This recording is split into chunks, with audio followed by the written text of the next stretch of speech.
ready to fire it up, Mr.? We are. Make sure. Good afternoon, everybody. Appreciate you joining us here back in Brenham today. Today is May 14th, 2024. It is 1:01. Doing pretty good this afternoon. Before we get started, a big, huge thanks to Washington County again for helping us with the facility and going above and beyond and getting it squared away after the fact and getting this meeting live streamed.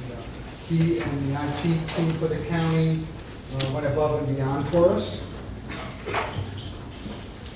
And with that being said, I will call this meeting to order.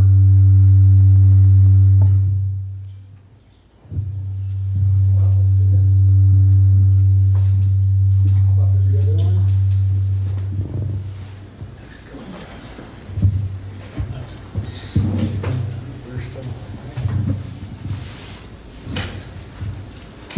That being said, item number 2, confirmation of receipt of posted notices. I did not check this morning to see that I had all posted. I know I had the Lone Star at my district, and I had Gary's district. Did Missouri County GCD get their notices posted?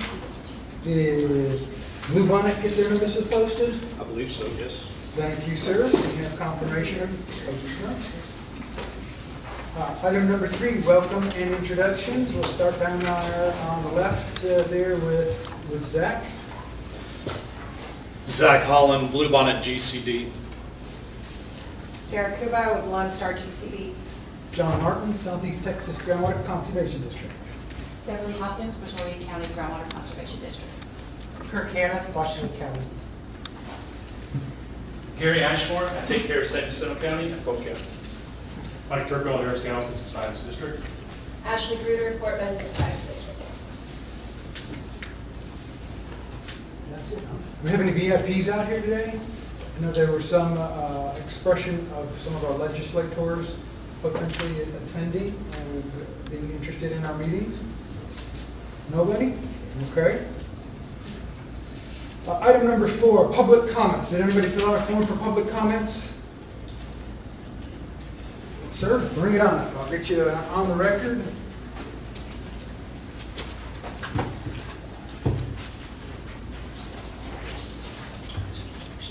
We have a Mr. John Sellers.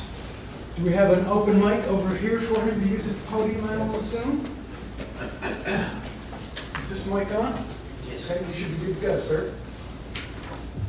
All right, thank you for allowing me the chance to speak again. My name is John Sellers. I'm a resident of Montgomery County inside of the city of Conroe. And just wanted to, number 1, ask the question, why are we here in Brenham, Texas today? Seemingly, otherwise, a county that's not regulated by a groundwater regulatory body other than GMA 14. You can notice on the large map that it's pretty much white, and that the biggest portion of the population you guys are going to be looking at regulations for today, I don't think we could be possibly any further from it. It took me about an hour and a half to get here today. Moving on to that, though, I would just like for you guys to pay heed to the science, the most updated and the most relevant science as you guys look to create new DFCs, these desired future conditions. Wanted to make you all aware, and I'm sure that you are, that there is a big-time study going on in Montgomery County, which again is the major population center. And I would just ask you guys to wait on the results of that compaction study to come in before we set into rigorous regulations involving the public groundwater. Again, I thank you for your time today. Thank you, sir. Anybody else interested in public comments? It's almost too easy then. Next item, discussion and possible action to approve the minutes of the February 29th, 2024 GMA 14 joint planning meeting. You guys have had those minutes for a week or so. Anybody have any comments, questions, concerns regarding them? I thought we would have a copy of them here, John. I brought some copies, but just at the very last portion, because there's been so There have been letters sent from legislators regarding the location and the choice of the location. And because you had sent a letter on behalf of the GMA 14 with regard to choosing Washington County as the location, and you specified that Lone Star was accommodated by choosing this location, I want to make sure that the record is correctly reflected on the minutes. That would be the next set of minutes we were discussing. Oh, last my wrong meeting. ones. The February? We were discussing February's minutes. That's what I mean. The- On our very last item where we discuss location Okay, for the next meeting, gotcha. it was improperly written. I don't have a copy of them with me, but it was, what you had said was that Lone Star recommended Conroe and it was not confirmed.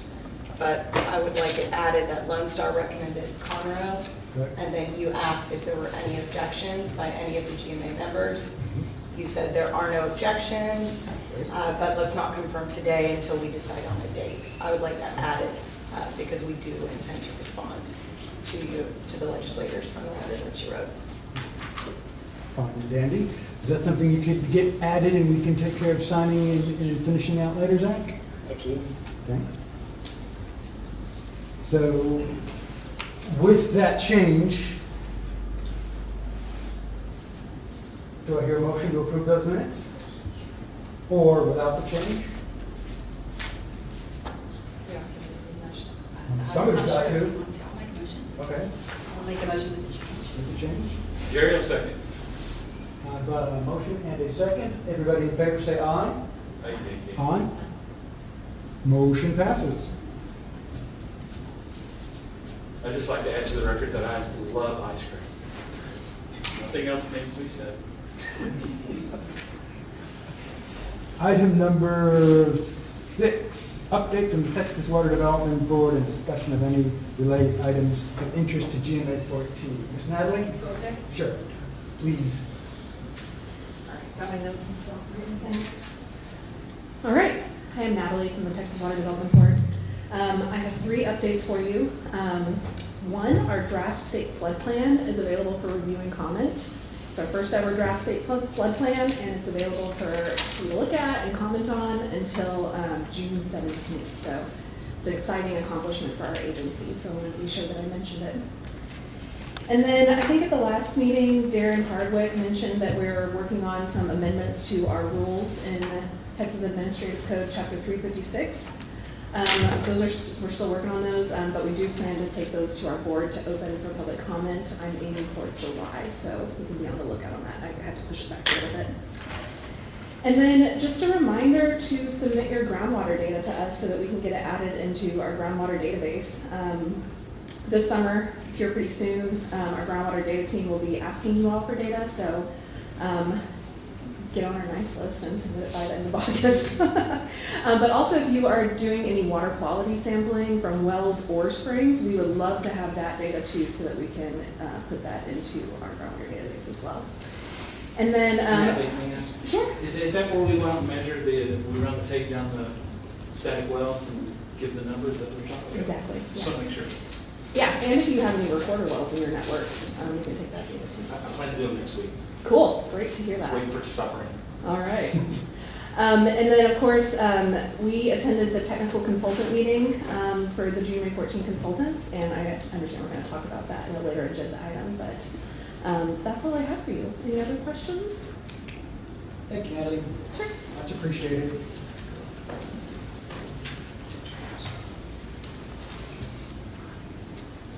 Item number 7, KT Groundwater / AGS updates regarding identified issues in the CSUB compaction subsidence package of the current Gulf 2023 model and LSGCD chlorine study. We have your PowerPoint up there. Let's see if we can't get it. Looks like it's all set, ready to go. Oh, there it is. It's up and ready to go. Yeah, perfect. All right. So, makes it easier. I'm going to paper copy. Well, appreciate the opportunity to chat with you guys a little bit. We've been working a little bit with the Gulf 2023 model, taking a look at it, trying to understand what's going on within the model. Started looking into some of the information there, the packages associated with the model as part of part of the work that we're doing with the coring study and with the compaction study that we're doing within Montgomery County. So just wanted to talk to you a little bit about the package within the model that looks at, that's used to simulate compaction, and kind of run through some high-level stuff first, talk about what it does, and then get into some of the things that we found and kind of what our next steps are. So, the CSUB package in general, I know a lot of text up there, but just trying to get things so you can see where we started off and what we went through. But the package is really designed to simulate compaction. Just what it says there. Look at how those formations are going to compact that are being simulated within the model. So as pressures are changed, as effective stress increases, how can they squish, basically? And that's exactly what the authors of Gulf 2023 did. They wanted to look at how were the Chico, Evangeline, Jasper, and Burkeville, how would they compress as effective stress was increased? A lot of different purposes for using this model, primarily that we really think of and that we know about, of course, subsidence districts, number one. Looking at it, using it to evaluate regulatory plans. Looking at it for investigations, looking at it to understand how things may change as they develop the next set of regulatory plans. Within GMA 14, we look at it as part of the joint planning, looked at it to evaluate potential DFCs, how would things change with different scenarios of production. And of course, just stakeholders looking to investigate how would production, how could pumping change, how these aquifers compact, and how the land may subside. So understanding all of that, when the draft model came out last year, there were a couple of comments that were made that I think are most relevant to what we're going to talk about today. Hutchison and Beach, they made a comment that while a 20-year predictive period was included within the draft model, that predictive period wasn't necessarily representative of what GMA 14 was looking at. There was, it didn't reflect, for example, what was put into the HAGM to help evaluate DFCs and develop these potential DFCs that were adopted. So we did that. We took the pumping from the HAGM, from the predictive period, translated it into the Mod Flow 6 format, put it into the Gulf 2023 model, and ran that predictive period out through 2080 to see, well, what would those predictions look like with this new model. So we provided those as draft comments, and one of them was this map of the predicted subsidence in 2080. One of the things that we really saw there was this sharp change in the model cells. So this line that you're seeing here along the 2-foot boundary, laser pointer here. So this line that you're seeing right along here, that's an increase of about 2 feet over the course of one model cell. So from 1 kilometer to the next, there's about a 2-foot increase in subsidence. It's basically, it'd be like after 60 years, you had to walk across the line and take a 2-foot step down. Now I know that's a simplification of just how the model works with these grid cells, but it let us know that something's going on here within the model. We didn't necessarily understand exactly what, but we did present it as a comment for the authors to take a look at and try to address. We also saw these areas of heavily focused subsidence, like 4.5 feet or 7.5 feet at one model cell. Now, of course, when we were presenting our comments, we were really focused on Montgomery County. So we were, at that time, that's really what we were looking at. We were trying to understand what's going on there within Lone Star and how could the model affect management of the resources by Lone Star. So as we started to dig into it a little bit more, really looking at, as part of the subsidence, this project, the phase 3 subsidence project that we're working on right now, we had to go and let's start looking at this package a little bit more. So this is going to be kind of just some background about different things within the CSUB package. A lot of variables in here that are straight from the mod flow documentation. So I'm going to run through them real quick, but you get these 2 items, coarse grain specific storage. So that's really everything here in blue. It gets this coarse grain specific storage component. And then for the inner beds, which are these gray layers, those are also essentially the clay layers within the subsurface. So those inner beds can be defined as delay or no delay. That really defines how fast compaction occurs or is simulated within the model. Other things is the pre-consolidation stress. How much does the effective stress need to change before it starts to consolidate? Interbed thickness, clay thickness, and that's given a variable called thick frac. Now that's going to come up later, so I want to make sure you're aware of that one. Another one is the number of interbeds, or how many clay layers are represented within the aquifer. And that's this R&D variable here. You get the specific storage components, and then initial porosity, and vertical hydraulic conductivity, or this KV value. And that really is most applicable within delay beds. So this is where we get into one of the things that we find in the documentation is that this R&B value and these K values, the only thing that it says in the mod flow 6 documentation is that they can be any value when they are a no delay interbed. Doesn't matter what value you put in, basically. So we started looking a little more. What does that mean? Well, when we look at the stick frac values and the R&B values, number of interbeds, that would be these little squares here and then thick back being the equivalent thickness of the interbed. So these are ways that we're used to parameterize the model itself. And like I said, interbeds, they can be assigned as either no delay beds, water level and the interbed and the aquifer, they equilibrate immediately, so that compaction occurs immediately.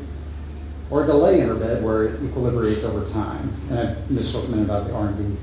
This is where for the delay bed, it uses the different discretizations of the interbed, and we get to define however many we want of those. In order for it to basically do the math to say, how long does it take for water level in the aquifer versus water level at this cell right here in the middle to equilibrate. So let's start looking at delay and no delay beds. Within the Chico, it was defined as a no delay bed anywhere where the thickness is less than about 650 feet. So that's this green band right through here. Everything else, Evangeline, Burkeville, Jasper, they were a no delay up dip of the Chico outcrop. So that's everything in this blue band up here. All other cells were a delay bed, so that means it just took a little bit more time for it to do the math and figure out how fast it would compact. Now I want you to recall that for the number of interbeds, that R&D value, it can be any number, vertical hydraulic conductivity also, any number. Why does that matter? In the documentation that's just here for reference, I'm not going to read it all, but that's really what it's telling us there, is about the thick frac, R&D, KV values. So really what we're most interested in is what's going on right here along that red line. Everything up dip of that is always a no delay bed. That just means that everything equilibrates right away. This is where it gets real ugly. Get into the source code of ModFlow. This is where we had to go into to figure out what does this really mean. And I know this is ugly, it's a lot of code, but here's the big picture. If it's a delay cell, then that I delay greater than 0, then you use that R&B value. If it's a no delay cell, R&B is 1. Like I said, the code itself behind the scenes just translates that value to 1, doesn't matter what it is.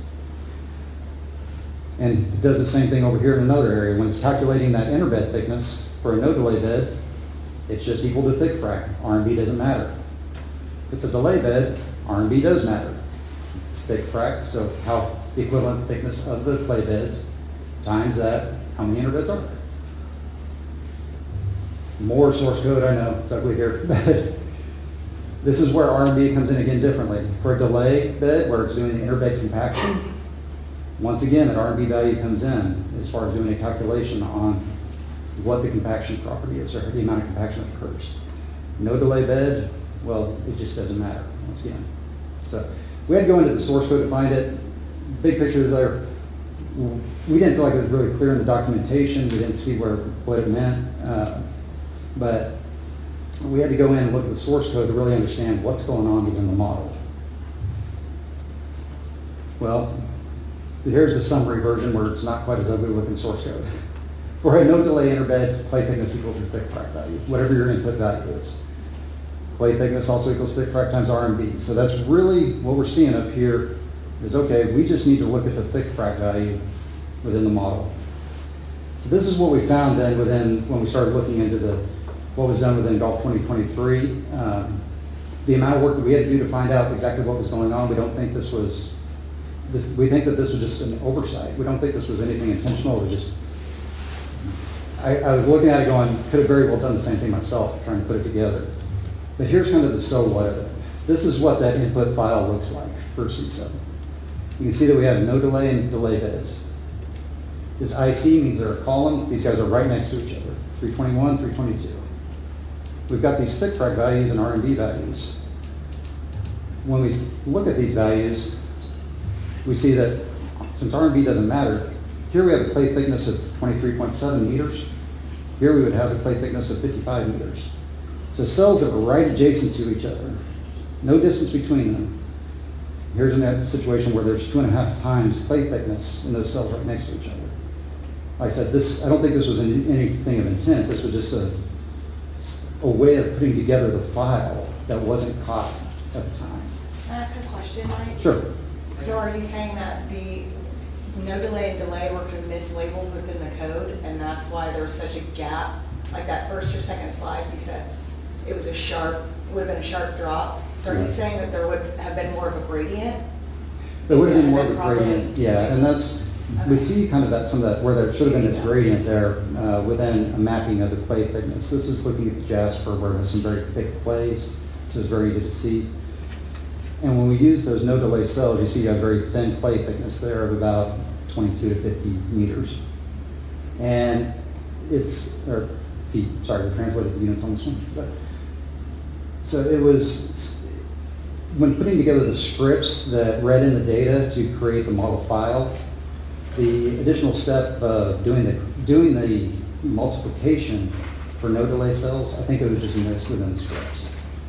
And I think this is something that we can correct pretty easily. We have corrected it already, but it does have a meaningful impact when we start looking at what would be the simulated compaction. So this is another example that we put together to look at what does this look like when we're looking at two cells really close to each other. Here we have relatively thin, no delay cells, relatively thin clay thicknesses. 168 feet. But just a couple of kilometers away at this orange side here, where we switched to a delay cell, it's almost 750 feet thick of clay in the Jasper there. During the calibration period, because there wasn't a lot of stress yet in this area on the aquifer, we don't see a big divergence in the simulated compaction, or the simulated compaction within the bed. But as that propagates out through the 2080, that's where we see this large divergence within two cells that are very close to one another. And so this is kind of the so what of all the work we've been doing to look at this, as to try to understand, well, what's going on there within the model already to create this large compaction across one cell. So we've gone in, we've done those corrections to the clay thickness. This is an example of, we were working with Dr. Bill on this actually, and this is one of the slides that he was really curious to see, was to see what was that difference in calculated clay thicknesses. And so we see where now we have these gradational changes like we're talking about, Sarah, this gradation that would have continued on of clay thickness into the down dip areas. So we've corrected this, made those clay thicknesses consistent from the no delay to the delay beds. And now we're working on, well, what are going to be those next steps to now update the calibration parameters within the model. Since a lot of these parameters are calculated based on clay thicknesses that were too thin, especially when we look at where the Chico was in a no delay bed, or as well as the Jasper Evangeline Brookville. So that's kind of where we are right now, is we've corrected those clay thicknesses. The simulated clay thicknesses, they're much thicker now than these up dip areas. And as it is though, as the game is right now, it doesn't produce reasonable results within these no delay areas. We see this sharp shift across that boundary from delay to no delay, that we know that just doesn't work in a natural system with that. So we know the calibration of those specific storage vertical hydraulic conductivities, they were based on thicknesses that weren't right. And now we know that the KV values, of course, they don't matter within the no delay beds, but all of that information goes in to inform the model and how things are changing. I would say that, of course, these issues that we've identified primarily really in these update GCDs, we're looking at Bluebonnet, Lone Star, Lower Trinity, Southeast Texas. It's those 4 districts. So Brazoria, the Subsidence district, that it doesn't have as much of an impact there. Just a little corner here that's affected really more by the Chico plate thickness. So not as much of an effect there, but for GMA 14, 4 of the districts are really going to be impacted by the kind of began out of the box. So that's what we're doing now, is working on corrected plate thicknesses. Now we're looking to kind of some next steps are to bring in that conceptual model by Kelly and others that they developed. We know that was used by Ellis and others to develop the subsidence package as well, and part of it is kind of that starting off point. So we want to make sure that that's implemented within the model, and then update it based on the new data that we're developing right now. So, with that, questions? Anybody want to go back and look at the mod flow code? Thank you, Mike. All right. I appreciate it, sir. Hey, Mike, this information we provided to the USGS. I know we talked with Dr. Bill about it. We prepared the draft memo with him. I thought that he was preparing some of that, sending it over, but I'm not sure if it made it over there yet. Yeah, that's the answer. They'd be happy to hear information about this. Maybe it'll provide some additional information to you all. Okay. Be good to get them, to have them informed on what you guys are looking at. Yeah, I think like James and Dr. Bill were talking about it during the last meeting, but I'm not sure exactly if they made it. Mike, along those lines, I have a question too. Just for the other GMAs, did we use any of that similar information? Would that be something the Water Development Board is to look into for the other GMAs and their models, or is it used differently, whatever CSUB package was put into ours specific? To my as far as GMAs go, or the GAMs, I don't think any other GMAs look at compaction. To my knowledge, none of the other models contain it. It's the HAGM, which was the subsidence package. And then CSUB is really just a newer package for Model 6. So I believe this is the only model, at least within the state, that's really using it. Thank Am you. I right on that, Ellie? Any questions? Any additional questions? Nice presentation. Did we want to roll into the coring study update? Sure. We don't have a presentation on it, but just to give an update from Lone Star, we did complete the coring for Site 1 at Copeland Lane in Porter. We completed 18 intervals, which was roughly 2,200 square feet down to the base of the Jasper. It was a successful project, and we're excited about it. Right now it is with Intertech, and they're doing the lab analysis, which I believe we have about 6 more weeks we're expecting before it gets to our technical consultants, and then we're looking about 6 to 9 weeks from there for them to do their portion with it before we can release that information to the public. So we're excited about that. We also, because we've completed the first coring study, and there were a lot of questions about it last time and concerns about it, we brought some people with us today in case you had any questions. And I don't want to mess up any of their titles or their names, so I'll say it. So Stuart Natarino, who is the General Manager of Drilling for Allsay, is here with us. And I want to thank him for just a very successful project and all of their hard work and their drillers' hard work to accommodate the timeline. And we've got David Fletcher, who is the COO of U.S. Coring, with us, and Christopher Fletcher, who's the Managing Director of U.S. Coring. And we've got Henderson Watkins, who's Business Development Manager of Intertech. We're right there. Henderson, and Dr. Evan Kios of Geomechanics with Von Gotten Engineering, who's here as well. So if you have any questions, they're here in the room, and I'm sure that they can answer much better than I could on any of the specifics where it comes to the coring. Was the total depth on that well 2,200 feet? Or It was roughly, Chris? That's about 2450. Went down a little bit more to get to 20%. Longitude below, basically gas. Sarah, when you said 18 intervals, I'm an idiot. What's interval mean?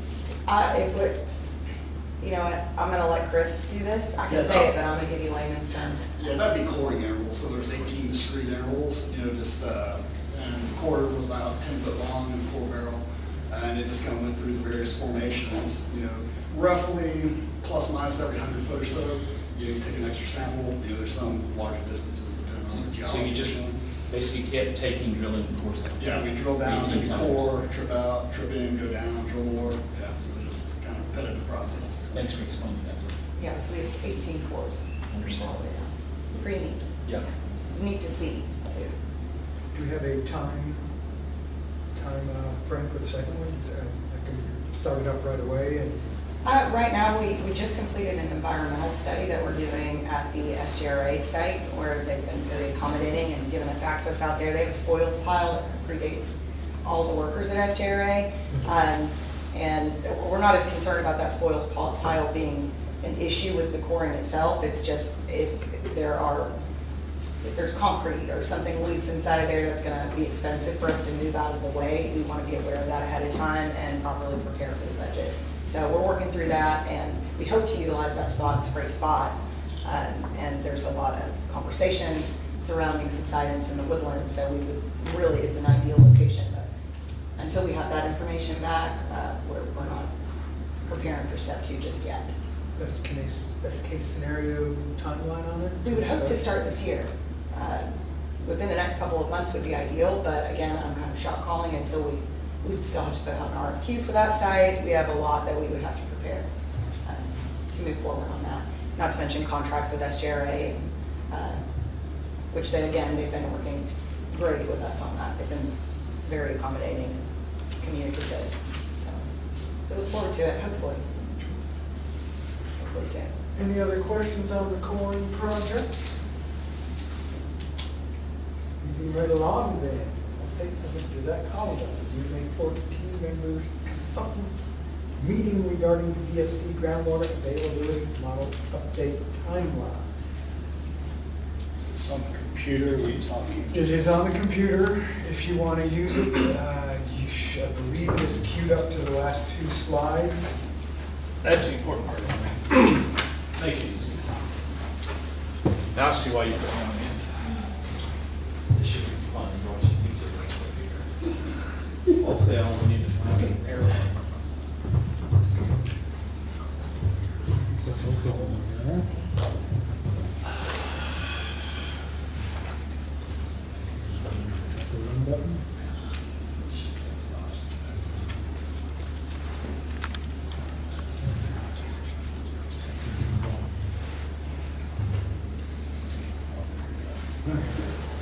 Because making that joy meaningful what there's going to be.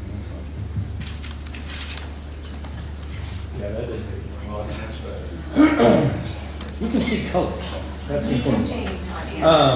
Again, there were 3 primary pieces of information that came about that were prepared by James Beach, I think Jason and Dr. Bill, kind of in formulating and taking the task from this GMA from the last meeting and kind of coming together with an overall timeline and overlap of the 3 main kind of tasks or timelines that we were talking about. A, with the overall model update and the need and timeline there.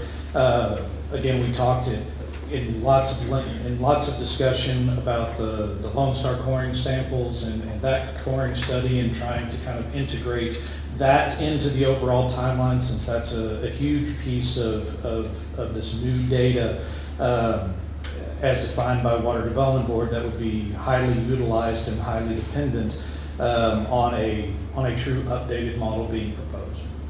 And then the third one, and kind of the overarching, kind of putting this in all of the technical work into a kind of a bigger picture, is really kind of starting to look a little further into what the desired future condition process in the next round of joint planning, going through and addressing the 9 factors would need to look like. And again, because I don't expect anybody to read that, and I can't even read it here. Basically across the top, that blue column is basically, I'm not even going to try. 2024, then 2025 and 2026 in the green, with the black column at the end, the 2027 January, when we have to have the adopted DFCs formally adopted by the GMA, I believe, like January 5th or something like that, first week of January in 2027.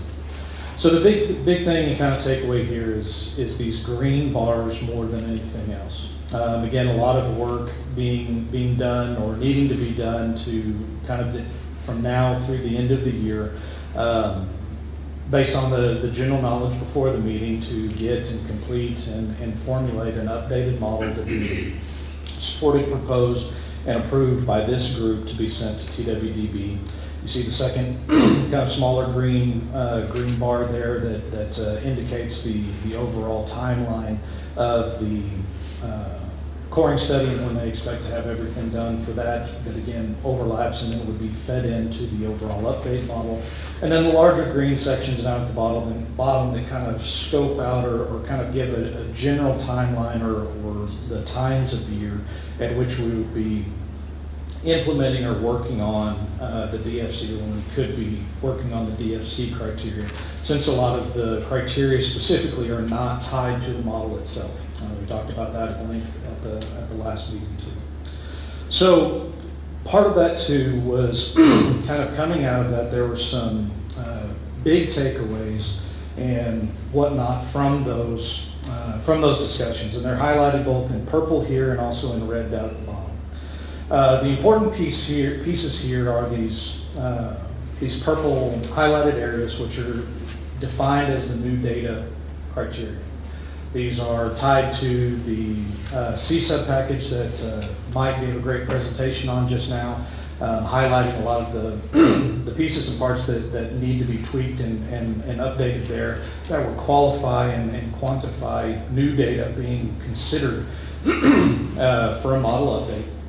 And then the lower pieces here are basically the pumping data, which also would be highlighted and be criteria important in qualifying for new data. Again, both of those kind of definitions was the greatest benefit from the meeting coming out of that. And again, really appreciate Natalie and Darren both for participating with us and coming to work with us to kind of talk through their model update again as they continue to flesh it out and kind of moving that process forward. The red timeline at the bottom, again, if you remember back to the original form of this timeline, was originally set, kind of with our own internal hard deadline as we understood it, was December of 2024. I'm trying to forget what year I'm in. That deadline actually can be extended out by several months. Basically, as long as we can get the model to the Water Development Board with it for a couple months for their review and turnaround, that's pretty much the only hard-ish deadline that we have. So again, kind of gently kind of bumped that out as far as even into the January through March, potentially even anywhere between January and May. If you look back and kind of think through that green bar there, that would put us roughly middle of the road in that yellow bar there. And again, would still give us plenty of time of completing and doing any model runs needed or necessary from the criteria and going through that process to meet the overall deadlines by May 2026 for the proposed DFCs. That's the biggest pieces and parts that came out of that meeting. There is which we can go into here in a minute in the overall resolution.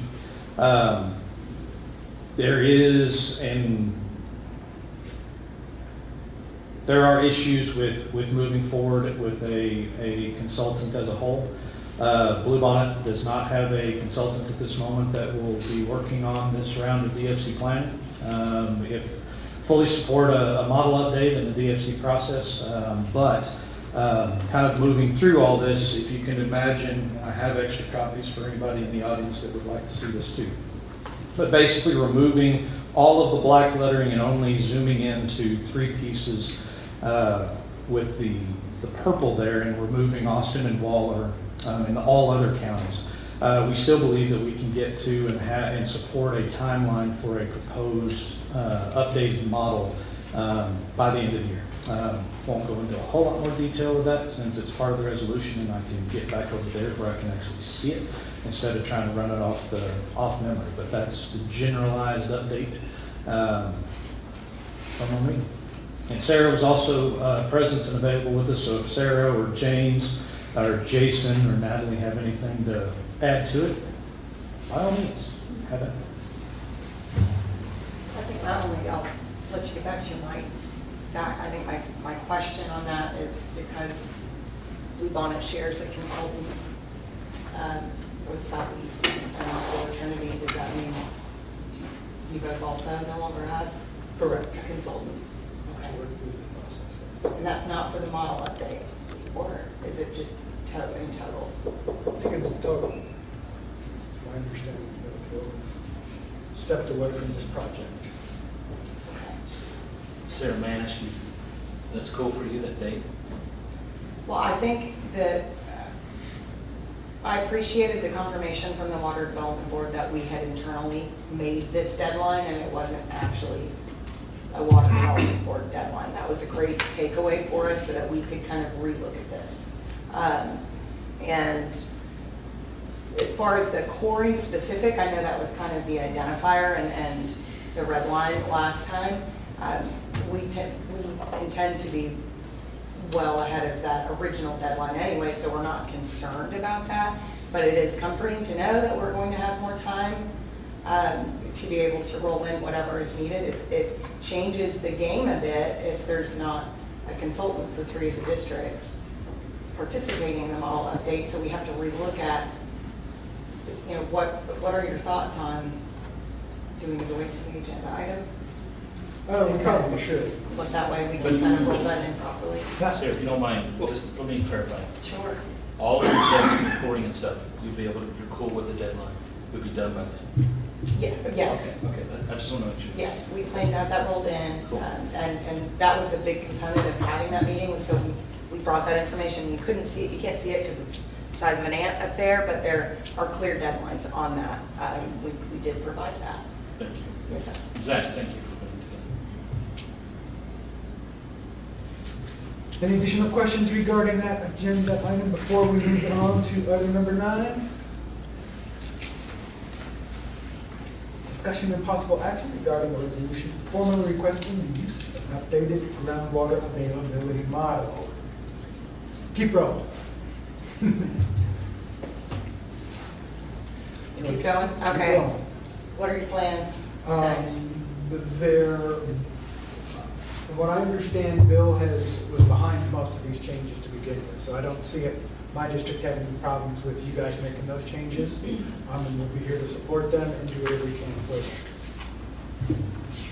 Okay, so are you asking that One Star take it over? I know there were some suggestions, so Zach kind of mentioned it, that you guys have been discussing that at the April meeting. But I just, again, since it was kind of something that was discussed outside of this room, I didn't get into too much of it.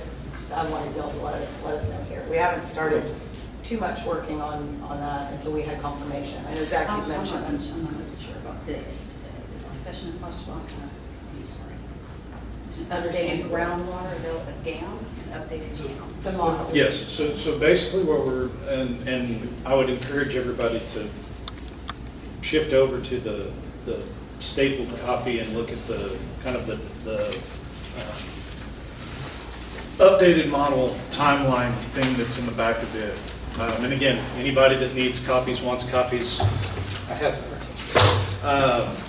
the kind of the alteration and kind of where the technical meeting kind of broke down and ended was kind of going back to an option and availability that is unique to Mod Flow 6, which we get to take advantage of now, that we had talked about in general moving forward, but still applies now, of being able to create and develop essentially more of a localized model update to fix things in the model without addressing the entire model itself. So in this specific model timeline, basically I deleted everything except Montgomery County updates. So there's nothing, there's no longer Austin and Waller County updates included in that. There's no longer all other county updates included in that. Basically it's highlighted down to the CSUB package, which is a broader scope piece that had already been worked on, and also part of the ultimate coring pieces and updates that data will ultimately include. And then again, the known pumping value adjustments that had been identified through the comment period, this time last time. So that's where this one was, and again, where the overall technical meeting kind of broke down, which was, if we move forward with a model update, since Bluebonnet specifically, since it's Bluebonnet's name is associated with all of these other pieces and parts of this, is stepping away to try to make the process easier and more efficient overall. Allowing basically this localized and fully supporting the localized model as an updated model from the GMA. Because again, the update model still requires, based on TWDB guidelines and everything else, this group to act in support and approve whatever is submitted as an updated game. We were, carrying from the February meeting, it was very clear that we were all in support of an updated model, not necessarily knowing what it would ultimately look like or need to look like. And this is, again, just another option of getting an updated model, most importantly highlighting and addressing the greatest issues with the model. Well, that was a mouthful. I have a question for you on that, though, and it's just kind of in general, because I know that Dr. Bill's been working on this for a while. Were any of those components completed that you don't want to roll in any of those components that you've already paid for? I mean, if they're relevant, sure, but I am in no way, shape, form, or fashion going to hold, if I'm turning this over to a Lone Star Montgomery County localized model update, I cannot hold you or force you to do anything for the global update itself. Now, if there's some of these items that are needed or necessary to formulate up, again, all of the information that's already been done is absolutely available to you. I just don't know how relevant it is to the CSUB, the pumping files, and whatnot. Well, and that may be a larger conversation I may have to have offline with our technical consultants and our board and see how they want to move forward with that. But off the cuff, I feel like I would at least like to bring that to the table, the components that affect more than, just Montgomery County, especially if they've already been completed. And if the finalizing factor is them just rolling that work that's already completed into that package, I think it's definitely possible that we have that conversation and I present that to see if we can help. And I don't want to grandstand in any way, but I do think that there's been a misconception that we can't partner on these things better, and that it's all about one county and one county and one county, and it's not about the GMA as a whole. And I honestly don't believe that. I don't believe our board believes that either. I know there's a lot of challenges because we have we have a great deal of the population of the stakeholders that are affected by the policies in the GMA 14 or in Montgomery County and Brazoria County. So it's going to be a bit of a challenge here to hear from us more likely because of that right now. It doesn't mean that we won't in time out of your districts as well. And I hope that the hard lessons get learned through us first and you don't have to work through this stuff twice. But sorry to hear that. And I know that's got to be disheartening for all the work that you put in and the dollars that you spent. So let me take that back to our board and our technical consultants and see what we can do to help with that. Yes. the first graders speak? First grader? Yeah, because you know I'm not intelligent. The Texas Water Development Board has a model they've adopted. You guys have found some mistakes. You want to give them the mistakes and ask them to evaluate it and potentially change the model, right? Updated, yes. You guys will look at that scientifically and see if it's correct or not correct, right? You'll accept or reject that. Does that go to a public hearing? Does that go to y'all re-vote on it? How does that work? You'll look at the work that the consultants are doing. Okay. That's the process for this particular update. And then it will go through a public comment period again, just letting you know. Okay. And I have to say, again, from the first grade level, I don't have a problem with it. I mean, if there's mistakes and we're based on science, and the water board's doing their job, I have confidence in the water board. They haven't always been great for me, but I have confidence in them. So that's where I stand on this.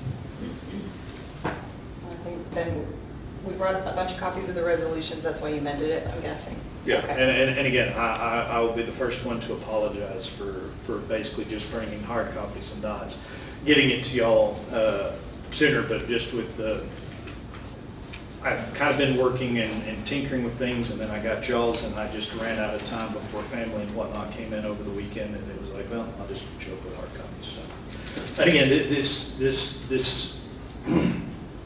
this isn't meant to be, you know, a bailout or anything else. It still follows the overall plan that, you know, we've been laying out for the last 2 years in preparation for having Gulf 23 as an approved model with Modular 6. Whether it was, you know, cleaning up through kind of more of a localized model on the back end after getting Gulf 23 in a better form overall, or, you know, based on timing of it, highlighting the limitations the same way we've done with the HAGM previously, and moving forward, it's still all relevant. It's not, and it's also not that we're completely, you know, scrapping all of this work overall. We don't feel confident that we can get our portion of this done basically by the end of the year for the global Gulf 2023 update as a whole.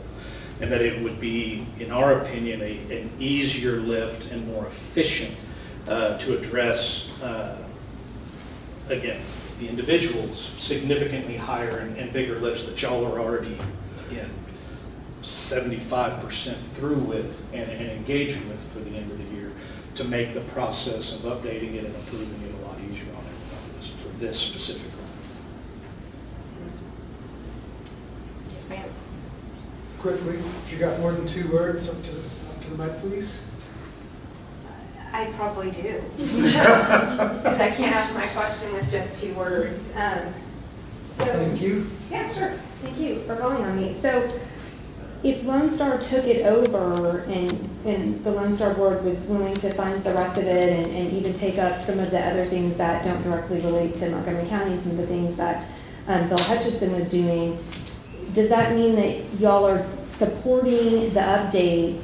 And because the TWDB guidance document requires approval by all the GCDs in the form of a resolution to submit the model, if Lone Star incurs all that expense, whatever the Lone Star board decides to do, assuming they say let's do it all, are y'all going to support approval of that at the end, or are we going to learn later that there's some change and we spent all this money just to not get the support we need to submit the model to TWDB? That's a large portion of the language that's in the resolution, in my opinion. The non-lawyer and not going to claim to be or anything else, but that is my intention, and everything else with what I did today is full, complete, 110,000% support for the model update as being done in whatever form or fashion. If I'm turning that over and basically Lone Star's picking up the pieces to specifically address the primary objective of issues with Montgomery County, with the coring, the CSUB package, and the pumping that, again, have all been identified through the public comment period and everything else, that's literally all I can ask of you. I cannot ask you to do anything else for any of the rest of the other counties, the model as a whole. All my expectations would be for a Montgomery County update plugged into the GMA 14 as an update presented to TWDB. So it's basically. Yeah, and I understand how I'm not asking for Lone Star to take that on, but do you, and I appreciate that, we'll have to see what the board says, but we have a meeting tonight where there's potential action to address this issue. We'll see what they do, but you don't oppose Lone Star picking up and working on the other things that Bill Hutchinson did and finishing it off? You can do it however you so choose, but out of the original timeline and out of the general comments that we've been working off of, these are the only three pieces that would need to be specifically addressed. A, to meet what the technical consultants group was advised and told was new data. And B, the overall general timeline of somewhere by mid-2025 for overall submission to TWDB. That's literally the only pieces and parts available. Okay. I want to note too that the CSUB package is not just directly, only directly affects Montgomery County. That affects 4 out of the 5 GCDs. Yeah, So- I mean, the CSUB is definitely a broader spectrum piece, as again, Mike did an excellent job in covering.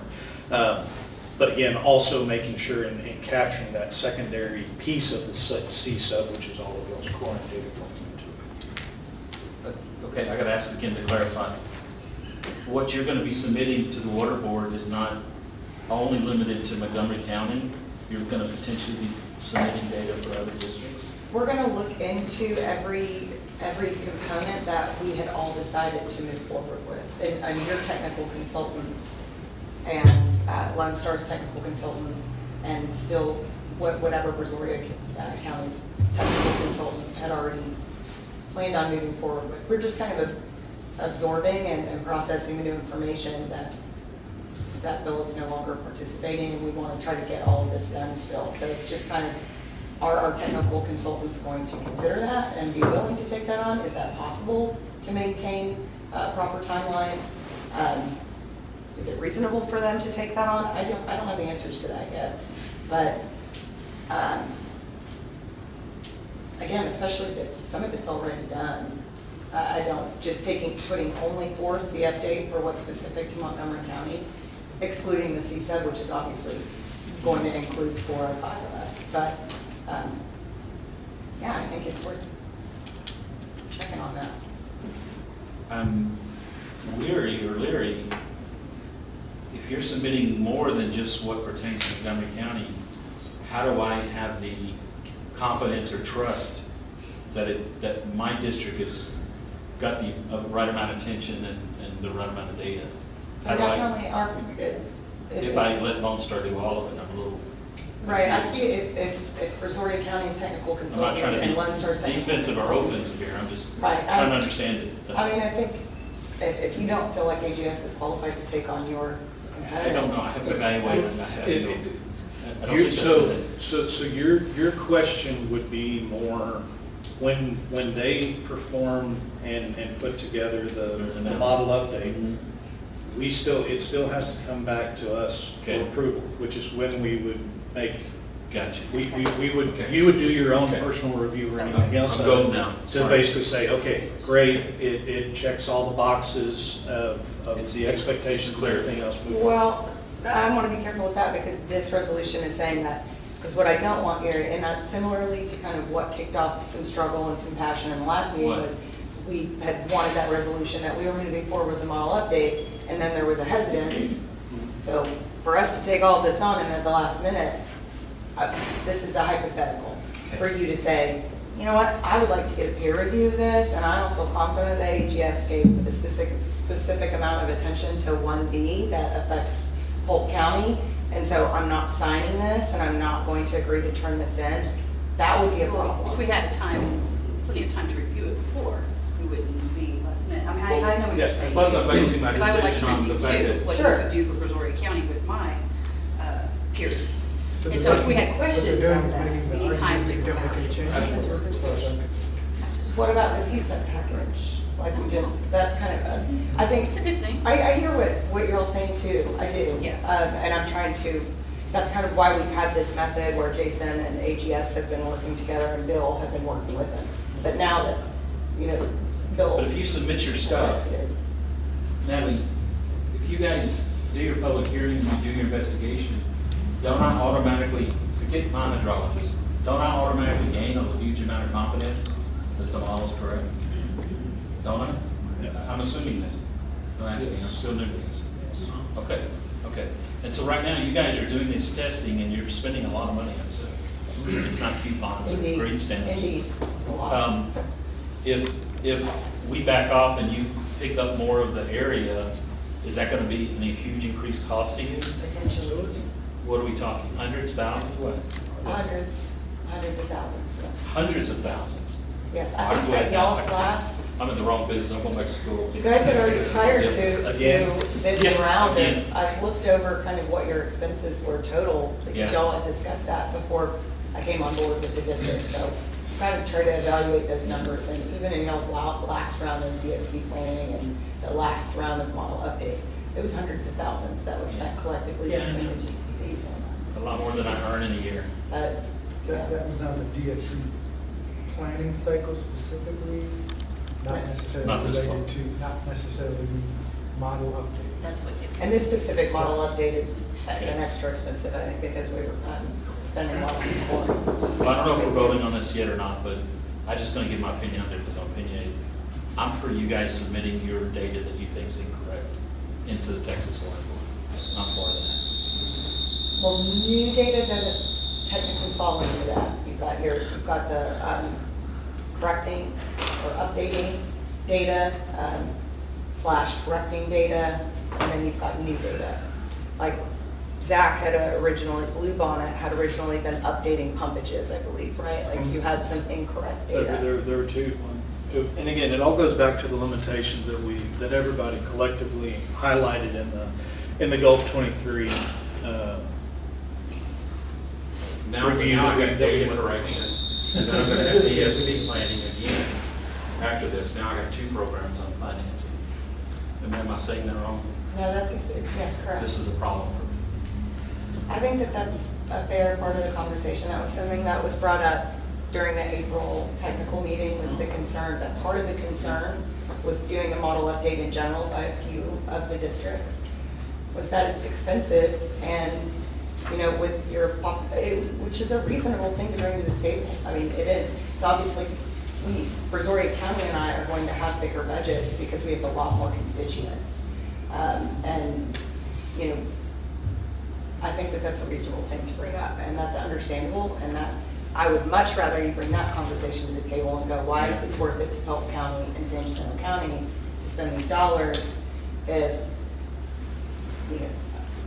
in theory, we will not be affected by the decisions made just due to our low pumping by our populations for the next 2 or 3 rounds, essentially. Right. So I think that's a very fair thing to bring up. And I believe that that's something I could bring to my board. If Lone Star has to incur more costs because we are the ones that are really edging, pushing for this model update and DFC planning, I think that that's reasonable. And that's a very honest response. It's a good one, sir. It's informative, that's what I need. But I have to say, I got 2 steps backwards now. What? Why? I think he's worried about incurring costs for. Yeah, for the corrections, and then I've still got DFC money. Oh, for the updating of the model. And you're talking to a district that makes less than $100,000 a year. Understood. This is very scary for me now, if I get on the hook for paying for 2 separate projects. Let me clarify. I don't believe that from this conversation, we're asking that, Okay. that Lower Trinity financially contribute. I Okay. think we're trying to find a way to make sure that you don't have to do that while still including the needs of your counties. Okay. That's what I intend to bring back to my board and my technical consultants. And- This is what was decided upon as far as the tasks that Yeah. were requested. What would that look like for Brazoria County's technical consultants and Lone Star County's technical consultant? Okay. And then we see how that works and what she's interested in, her county and her board are interested in, Okay. and vice versa. And then we do the best we can to make sure that we're included and help you as much as possible as well, because I do understand that. Okay. And Zach, you're happy with the timeline? Absolutely. Okay. I mean, it's the Happy. ultimate timeline for having an updated model specifically to be used for this round of planning, which is the issue. Okay. That we've got to have an updated model. Again, my stance is I'm not expecting, holding, or requesting in any way, shape, form, or fashion Lone Star to pick up and address all of the limitations or all of the comments, specific to Blue Bonnet or anything else. My only expectation from this, general proposed timeline is Montgomery County to make the updates that they were already proposing to update anyway, and move forward with them, with a model update, fully supporting it and looking forward to reviewing it, I guess probably early 25 for submission to TWDB. Cool, Sarah? It's not specific to Montgomery County, Uh-huh. especially the CSUB Yeah, package is an element that crosses Yes. the GMA. Gotcha. So this is the resolution that you proposed, Zach. We haven't reviewed it yet. What do y'all suggest we do with this? It's very short. Yes, so Our legal is here. Yeah, Can so you look at it this and make it this help us this decide? is basically a combination of the original resolution that John had shared and combining elements of from the one that you shared Wednesday of last week, including the timeline, including the approval of the timeline completion, the full support, and also the catch of shortening groundwater conservation districts and groundwater management 14 to the GMA 14 districts. Can I ask, you did put on the front, you scratched out the groundwater conservation districts in groundwater management area 14? Yes. And you changed, who are you including in GMA 14 So districts? the third whereas is where that came from, which is what I picked up from your original, resolution proposal. So the third whereas, it says collectively hereinafter the GMA 14 districts. That's where that reference is then carried. Just a grammatical change. Gotcha. So you don't mean all GMA 14 participants are weighing in, you just mean GMA 14 voting districts? Yeah, because Okay. from a TWDB standpoint, that's the only thing that they're looking for. Got it. And again, that was carried over from the original. Do we need a 5-minute recess? 10-minute recess for you to Can look I ask a through? couple more questions about it, so we can then recess maybe? So, this thing right here, this is only including the stuff that doesn't incorporate stuff for y'all, right? This is just Lone Star stuff, right? Yep. And then, I think, would you want, which is great, thanks for supporting the Lone Star stuff.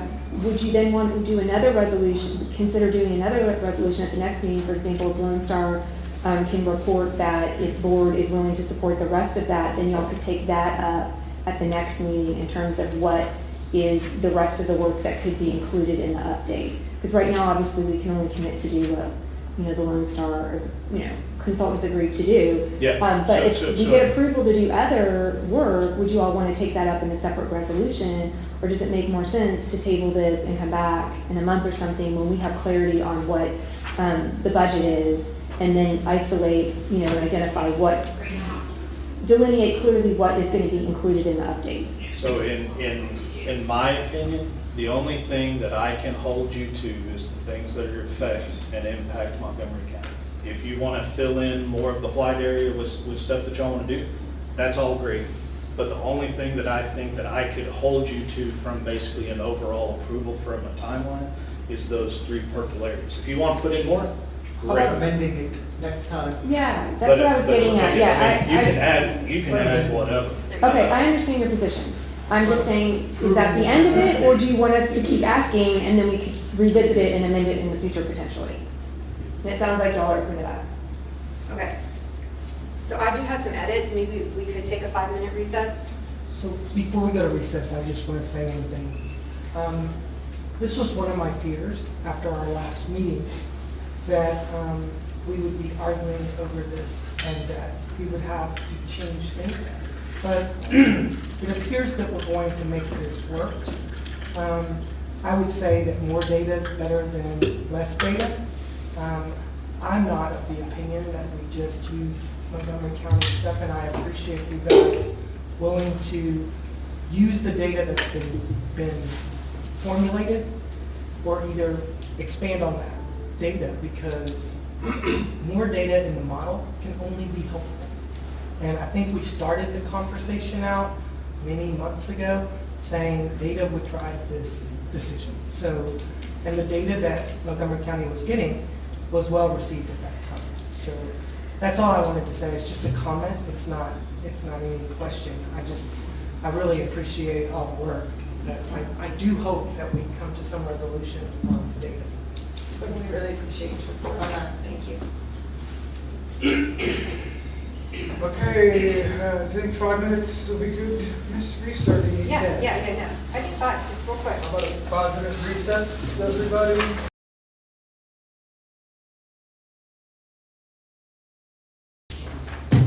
Okay, where are we at, folks? I think we've got a what's the term I'm looking for? A Frankenstein version of the resolution Zach has provided. I think we need some clarity on the tasks. You said you were going to have you Yes, guys. just to clarify that with the 3 tasks or 2 tasks, whatever it was that were identified by Zach, our consultants let us know, our technical consultants let us know that they've actually been working on many more tasks than that within that list, and that many more of those tasks actually affect Montgomery County, and that it's really not specific to county, it's more broad, it affects multiple counties. And so they can say that, again, much better than I can, so I asked that they would just say a word and explain what they meant by that, how just those specific tasks won't be acceptable for us to sign for that resolution. Thank you, James. Shoot, the mic is on.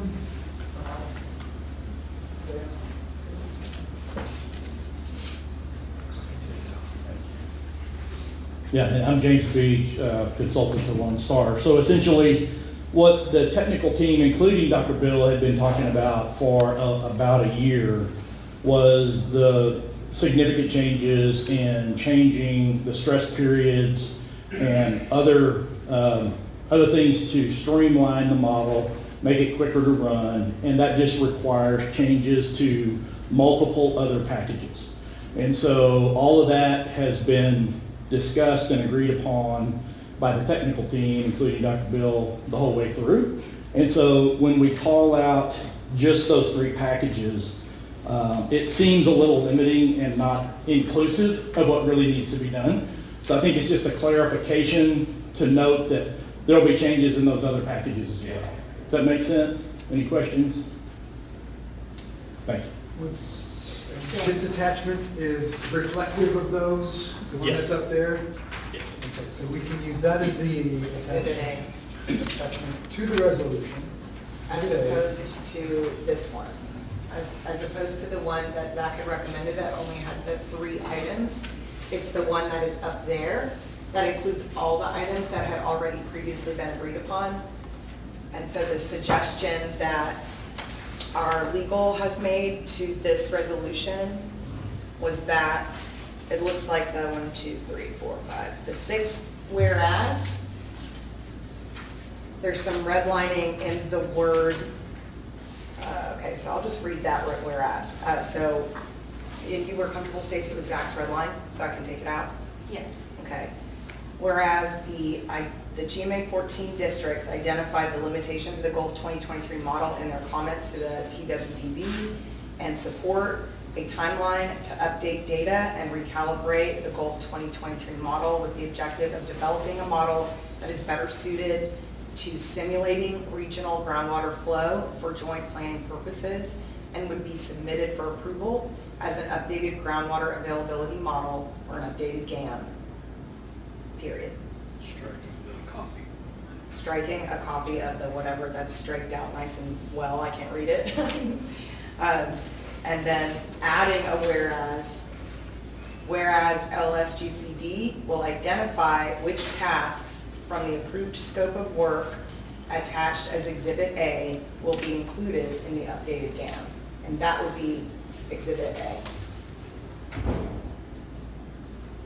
Now, with all of that said, if everyone's green light with that, I want to make it clear that the Water Development Board confirmed for us, for Zach and I, at the April meeting, that this resolution is not all that is required to turn in that model. When we finish the model update and we all have that model update in hand, we have to have another resolution that says, we agree the model is done, please accept it, Water Development Board. And they say, yes, we will accept it. And it must say it has updated or new data in it. Is that accurate? Sorry, Nikki. Here for people. Essentially, it doesn't matter what you put in your resolution from our perspective. We just want to see that all y'all are on board with the submitting the update. It could be at the beginning like you're doing now. It could be at the end once you actually see the results from the model. But the details of what's in that resolution, we just want to see that everyone is on board with the update. Okay, thank you. And we could use crayon. I prefer printed ink on the laser jet maybe. Good, because I like using crayons. I'm sorry. Can you clarify that this resolution, if written correctly and agreed to by everyone prior to the model modifications, would be sufficient for submitting to the board when we're done? Can you repeat I that? thought that's what I understood. Say that one more time. I was going to repeat it for the online. We were under the impression, just like Sarah had indicated, that based on the conversation in April, that you wanted a resolution at the end after all the districts had agreed to the changes. I think I just heard you say something a little different maybe, so I'm confirming that if this resolution is agreed to and we make those changes, we can just go ahead and submit the model to you then. If that's what the GMA decides to do, in my opinion, I think it'd be best practice for y'all to all see what the updated model is that you're going to submit to the board. But in terms of the timing of the resolution, it's up to y'all. So it's a preference, but not a requirement? Yeah. Okay. Yeah. So we could still do that then, have a resolution at the end that says it's done, everybody green lights it. If we so choose to, we just don't have to turn it in at that time, is what I'm understanding. Okay. So Copa said it here. Would this still fit within our timeline, Zach, that we've done? If we have a review period that we need? Yes. Cool. And does not the conversation of who's paying and where the money's coming from need to take place for this part of it? Is this all Lone Star? Yes. Okay. The answer is yes. All right. What we're agreeing to on this resolution is all financed by Lone Star. Gotcha. Yes. Okay. And so Lone Star's not saying they're going to do everything on that Exhibit A. They're saying they're going to tell you which ones they're going to do after they talk to the consultants and their board and report back to you. We're doing all of them or A, B, and C or whatever. I'm cool. Okay. I'm trying to explain why I just stuttered through it too, so. Something between my Exhibit A and their Exhibit A will be finalized in one color without all the purple and red. 8.5. Okay. We have a motion to approve this model? I motion. This resolution? I motion to approve the resolution. It's a motion as we change the model, right? As the new updated one, right? As Correct. discussed. The new one. And we will get a new Exhibit A next time. Detailed Exhibit A, right? Yes, this Okay, is on this okay. resolution that we're Yes. approving now, and then we will let you know at the next meeting which tasks we But will we won't have any absorb. bearing on this resolution, it's approved at this point. Is what we're hoping for, correct? Everybody? Yes? Is there going to be anything added to this that's not being discussed right now? No, I feel comfortable saying no, but I would just like, is Jane still in the room? Yep. You don't plan on adding any tasks to this list? No. Did I hear a second? Gary second. I thought Gary second. Gary, a second. Since I have it written down that Gary second. Any comments, questions, so forth, so on? All in favor say aye. Aye. Any opposed? I think we had a Just one motion. question, do we gotta sign this, since this isn't what's going to the water board eventually? Since it doesn't have to go right now, yes, we'll clean that up and we will all sign it. We'll sign the next one. Okay, cool.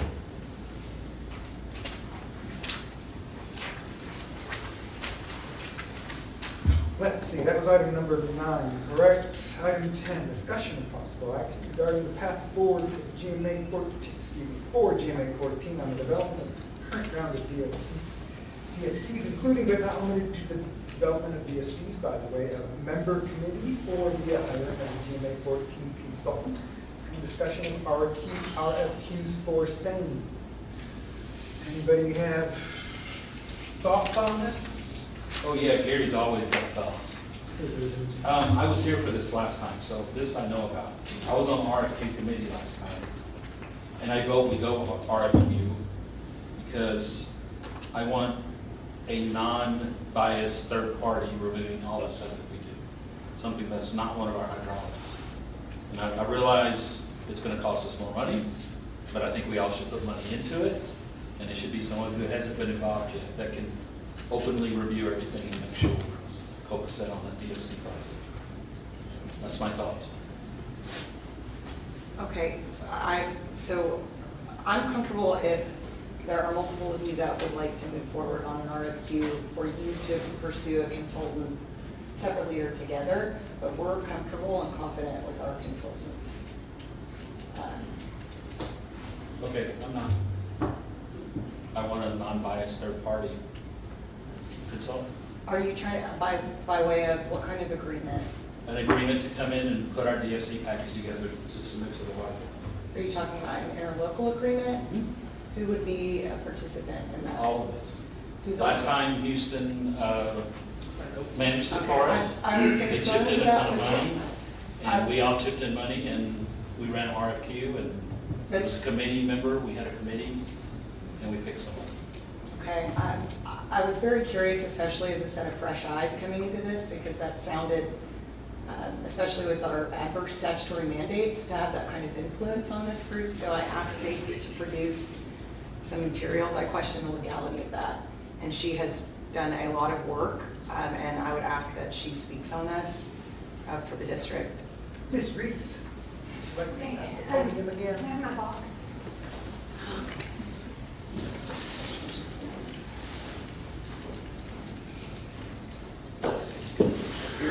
Yeah, sure, thanks.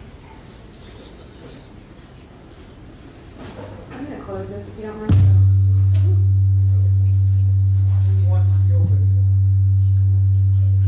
Turn the mic up, just turn the mic off, just turn the mic Is off. that you or is that one? Oh, it's not plugged in.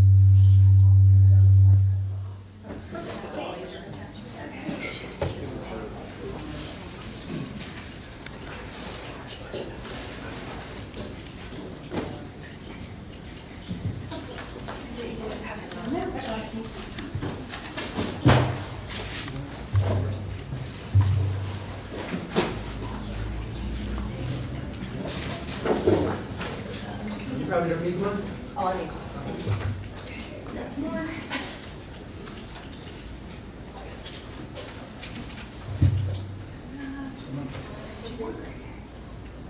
Somebody can hire a copy budget for the whole year. Yeah, I'm gonna get one for that now. We did have a box up here, Jim, that are other copies for other people. Jason, can you read it? And then we've got some more for the audience. do you have some help, Ms. Stacy? I'm just gonna put them up here and let people grab them. Some more. Can't move. Hold on.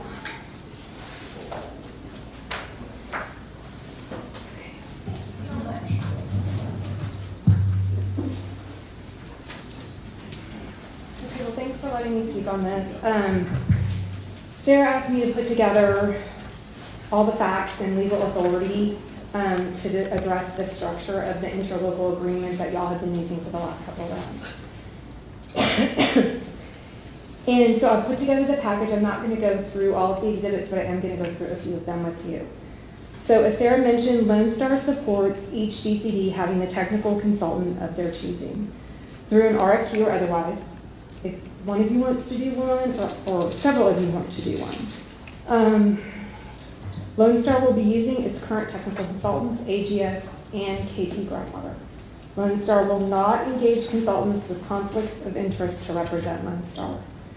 And Lone Star does not oppose an interlocal agreement as between the GCDs but does oppose an interlocal agreement that involves any other entities because Chapter 36 prohibits it.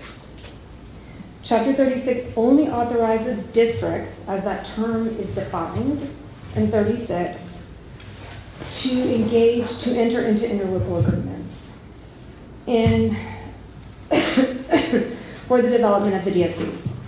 So let's take a look in the packet at what the GCDs can do with respect to joint planning. So if you look at tab 1 in your binder, we have 361086, which talks about joint efforts by districts in a management area. And districts located within the same management area or in an adjacent management area may contract to do joint planning. And it talks about aquifer modeling, groundwater availability, quality, all these different things. And if you look up at the top, this is in the powers and duties section of Chapter 36. And as you know, 36108 is the section that talks about joint planning. And this is 361086. So it's in the section where we talk about joint planning and DFC development. So moving ahead, if you look at tab 2, we have the subsidence districts enabling legislation behind tab 2 and tab 3. And their enabling legislation says that Chapter 36 of the Texas Water Code does not apply to them. Okay, so we know that the subsidence districts are not districts under 36. If you go to tab 4 in your binder, you see 36.001, which is the definition of district. And it says that a district means any district or authority organized under some specific articles of the Constitution that have the authority to regulate spacing or the production of water. And we just read in the subsidence districts enabling legislation that they are not districts under 36 because their enabling legislation says that 36 does not apply to them. Counties, as we know, do not have the authority to regulate well spacing or the production of wells. So they are not districts under Chapter 36. And so when you look at 361086 at tab 1, which tells you that only districts can contract with one another within the same GMA or an adjacent GMA, those are the only ones who can contract for joint planning. Districts, as defined in 36, which we know does not include the subsidence districts, and which we know does not include the counties. And so then we move ahead. Let's go to tab 5A. So we know under 36 that the GCDs can only contract with districts under 36 for joint planning. And districts does not include subsidence districts, and districts does not include counties. We also know that GCDs have broad authority to accept or give money and can enter into contracts associated with receiving or giving money. And there's a broad grant of authority for the districts in 36 to do that. And that's what's at tab 5A, which is 36158. And it says, again, a district, as defined under 36, can accept money, give money, and enter into contracts that the board considers appropriate, the board of the groundwater districts, or the districts under 36. So you ask yourself, okay, well, how do you read this broad grant of authority to contract and accept and receive money in connection with 361086 that says GCDs can only contract with one another for joint planning? Well, the legislature explained to us how you interpret that. And if you look behind tab 5B, the legislature developed a set of rules to read their legislation. And in those rules, the legislature says, listen, if you have a general provision with a broad grant of authority, and then you have a specific provision, and they're in conflict with one another, the specific provision acts as an exception to the general. So in other words, what that means is that districts, GCDs have broad authority to contract, and GCDs have broad authority to accept or receive money, except in 3610, except as laid out in 361086, which says for joint planning, only the GCDs can contract with one another. So then we go on and we look at section 5C. And we know that we can't contract with the subsidence districts, you can't contract with the counties. We know that the GCDs can accept money. What can the counties and the subsidence districts do with respect to money? So you look at tab 5C, which is more excerpts from the subsidence districts enabling legislation. And these subsidence districts have broad grants of authority to accept or receive money. And that's at tab 5C and D for the two subsidence districts. And unlike chapter 36, which has an exception to the general rule, the subsidence districts enabling legislation does not have an exception to the general rule. So they have broad grants of authority to give money and receive money. So the GCDs could accept money from the subsidence districts with respect to joint planning, but the GCDs cannot contract with the subsidence districts for joint planning. And then with respect to the counties, what is their authority? And that is behind tab 6. So the counties only have authority that is expressly given to them. They have broad authority in the government code that outlines what counties can do. And then they can have implied authority based upon to carry out the express authority that they have. And behind tab 6 is a Attorney General opinion from Greg Abbott in 2008. And in this opinion, the Mills County asked the Attorney General to tell them whether Fox Crossing Water District, who is a district under Chapter 36, whether or not that county could give money for the operation and expenses of the GCD. And the Attorney General wrote, and I have it highlighted for you, he goes on to talk all about the things that I just talked to you about GCDs having broad authority to accept money. And then he says, whether the county is authorized to pay for all of the district's maintenance and operations is a separate inquiry from whether or not the GCDs can accept money from the county, because a county's authority is circumscribed. Before determining whether the county funding of the district's maintenance and operations expenses is consistent with the Constitution, we must first determine whether the county is even authorized to pay for these expenses. And then going on to the next page, they talk about a county commissioner's court may exercise only the powers expressly given by the Constitution or the legislature, with such implied powers as are necessary to accomplish that. And the Attorney General says there's no constitutional provision or statute expressly authorizing the county to fund the district's maintenance and operation expenses. And then unlike the county's broad express authority with respect to roads, for instance, we are unaware of any similar county authority with respect to water and wastewater. And then the Attorney General concludes, second, we do not believe, so there's no express authority, and we do not believe that there's any implied authority for the county to fund the district's maintenance and operation expenses. And no implied powers can be assumed. And then even if the county had express authority and or implied authority, then the grant of the money still has to be constitutional. And then the Attorney General ends with saying, we don't conclude the question that you asked us about constitutionality because we don't even find any express or implied powers. So in 2008, the Attorney General says counties cannot give money to Chapter 36 districts. And fast forward later, so in that opinion, you have the Attorney General talking about how, hey, when the legislature wanted to give express powers to counties under sections of the Water Code, they do that. And they reference sections, Chapter 51 of the Water Code and different sections in the Water Code where counties were given authority to support water efforts. But there was nothing in Chapter 36.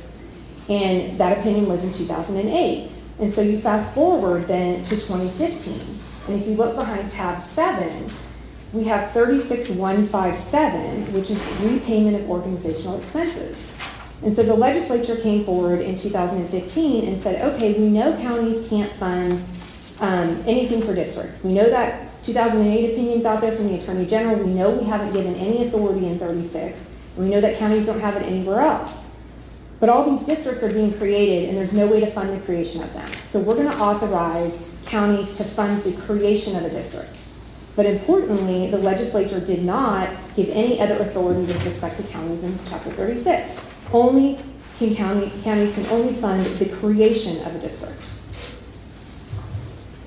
So what we learned from looking at this is that We know that the GCDs can contract with each other. They can contract with GCDs in adjacent management areas for joint planning. We know that they cannot contract with the subsidence districts or the counties or anyone else that's not a district under Chapter 36. We know that the GCDs can accept money from the counties or the subsidence districts, but it's a different question whether the counties and subsidence districts can give money to the GCDs. And we know that the subsidence districts can give money to the GCDs for joint planning. And we know that the counties are not authorized to give money for joint planning. They're only authorized to give money for the creation of a GCD. So that's one issue that Lone Star has concerns with. And Lone Star can't support an interlocal agreement that violates the provisions of Chapter 36. Another issue that has come up is whether or not how these interlocal participants have participated under the interlocal agreement structure. They gave money, which we just went through the whole exercise about how giving money is not authorized by the counties, and then we know that we can't contract with them. But the subsidence districts and counties were also given voting rights. And Chapter 36 says that stakeholders are not allowed to vote on anything. And so let's take a look at that. If you look at tab 8A, we have 361081. And we know that stakeholders or anyone, the public, can come and give public comment during the public comment period. And then the legislature said in 361081, okay, there are other stakeholders who can participate in joint planning beyond public comment. And there are 2 times that that can happen. The first instance is when, on request, the commission, who's TCEQ, or the Texas Water Development Board, upon request by the GCDs, if they request TCEQ or TWDB to participate, the technical staff of those groups can be made available to serve in a non-voting advisory capacity to assist with the development of the DFCs. So we know the Water Development Board has been participating in this process. And the Water Development Board has been sitting in the audience, and the Water Development Board has their own agenda item.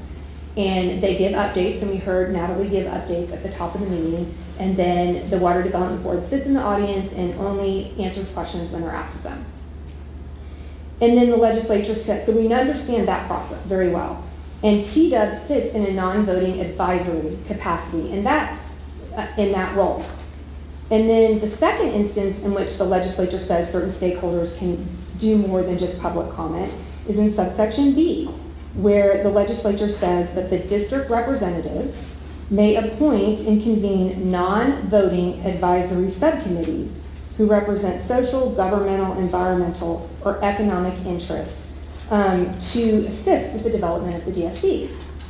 So presumably, the subsidence districts and the counties are on sort of this subcommittee, is I think what you all might be envisioning that you're doing. However, you can't contract with them, and the counties can't give you money, and then they're supposed to be in a non-voting advisory subcommittee role. And non-voting advisory is not defined in Chapter 36, but we know that TWDB sits in that non-voting advisory role, and we know how TWDB participates in the meetings. And we know that the subsidence districts and the counties participate in a very different manner. So how do we know what non-voting means? And if you flip to tab 8B, the legislature has told us how do you determine the meanings of words if they aren't defined in the statute. And the legislature says words shall be given their ordinary meaning, unless they're a technical word that requires some expertise or a specific definition. Well, non-voting is not a technical word, so it should have its ordinary meaning. So what does non-voting mean? And if you look behind tab C, you'll see Black's Law Dictionary. And Brian Garner, who writes Black's Law Dictionary, has said that non-voting means a member whose rights do not entail the right to vote on any of the organization's business. And then if you look at tab 8D, Webster says that non-voting means not entitled to vote. And so non-voting should mean its ordinary word. You're not entitled to vote on anything. And that has not been the way things have gone. Now there's a legal way to do joint planning that still allows participation from the subsidence districts and the counties. The counties cannot give money, but they can be appointed to an advisory subcommittee that represent those particular interests that were outlined in the statute. And so can the subsidence districts. And they can participate in a role very similar to how TWDB staff participates in the meetings. And we know that the subsidence districts can give money if they so desire to, but we cannot contract with them. So the rest of the memo outlines how GMA 14 has been conducting joint planning, which is very different than the way any other GMA conducts it across the state. And we went through some of that. I don't want to go through all the materials because you all can look at them, but the interlocal agreement that is at tab 10,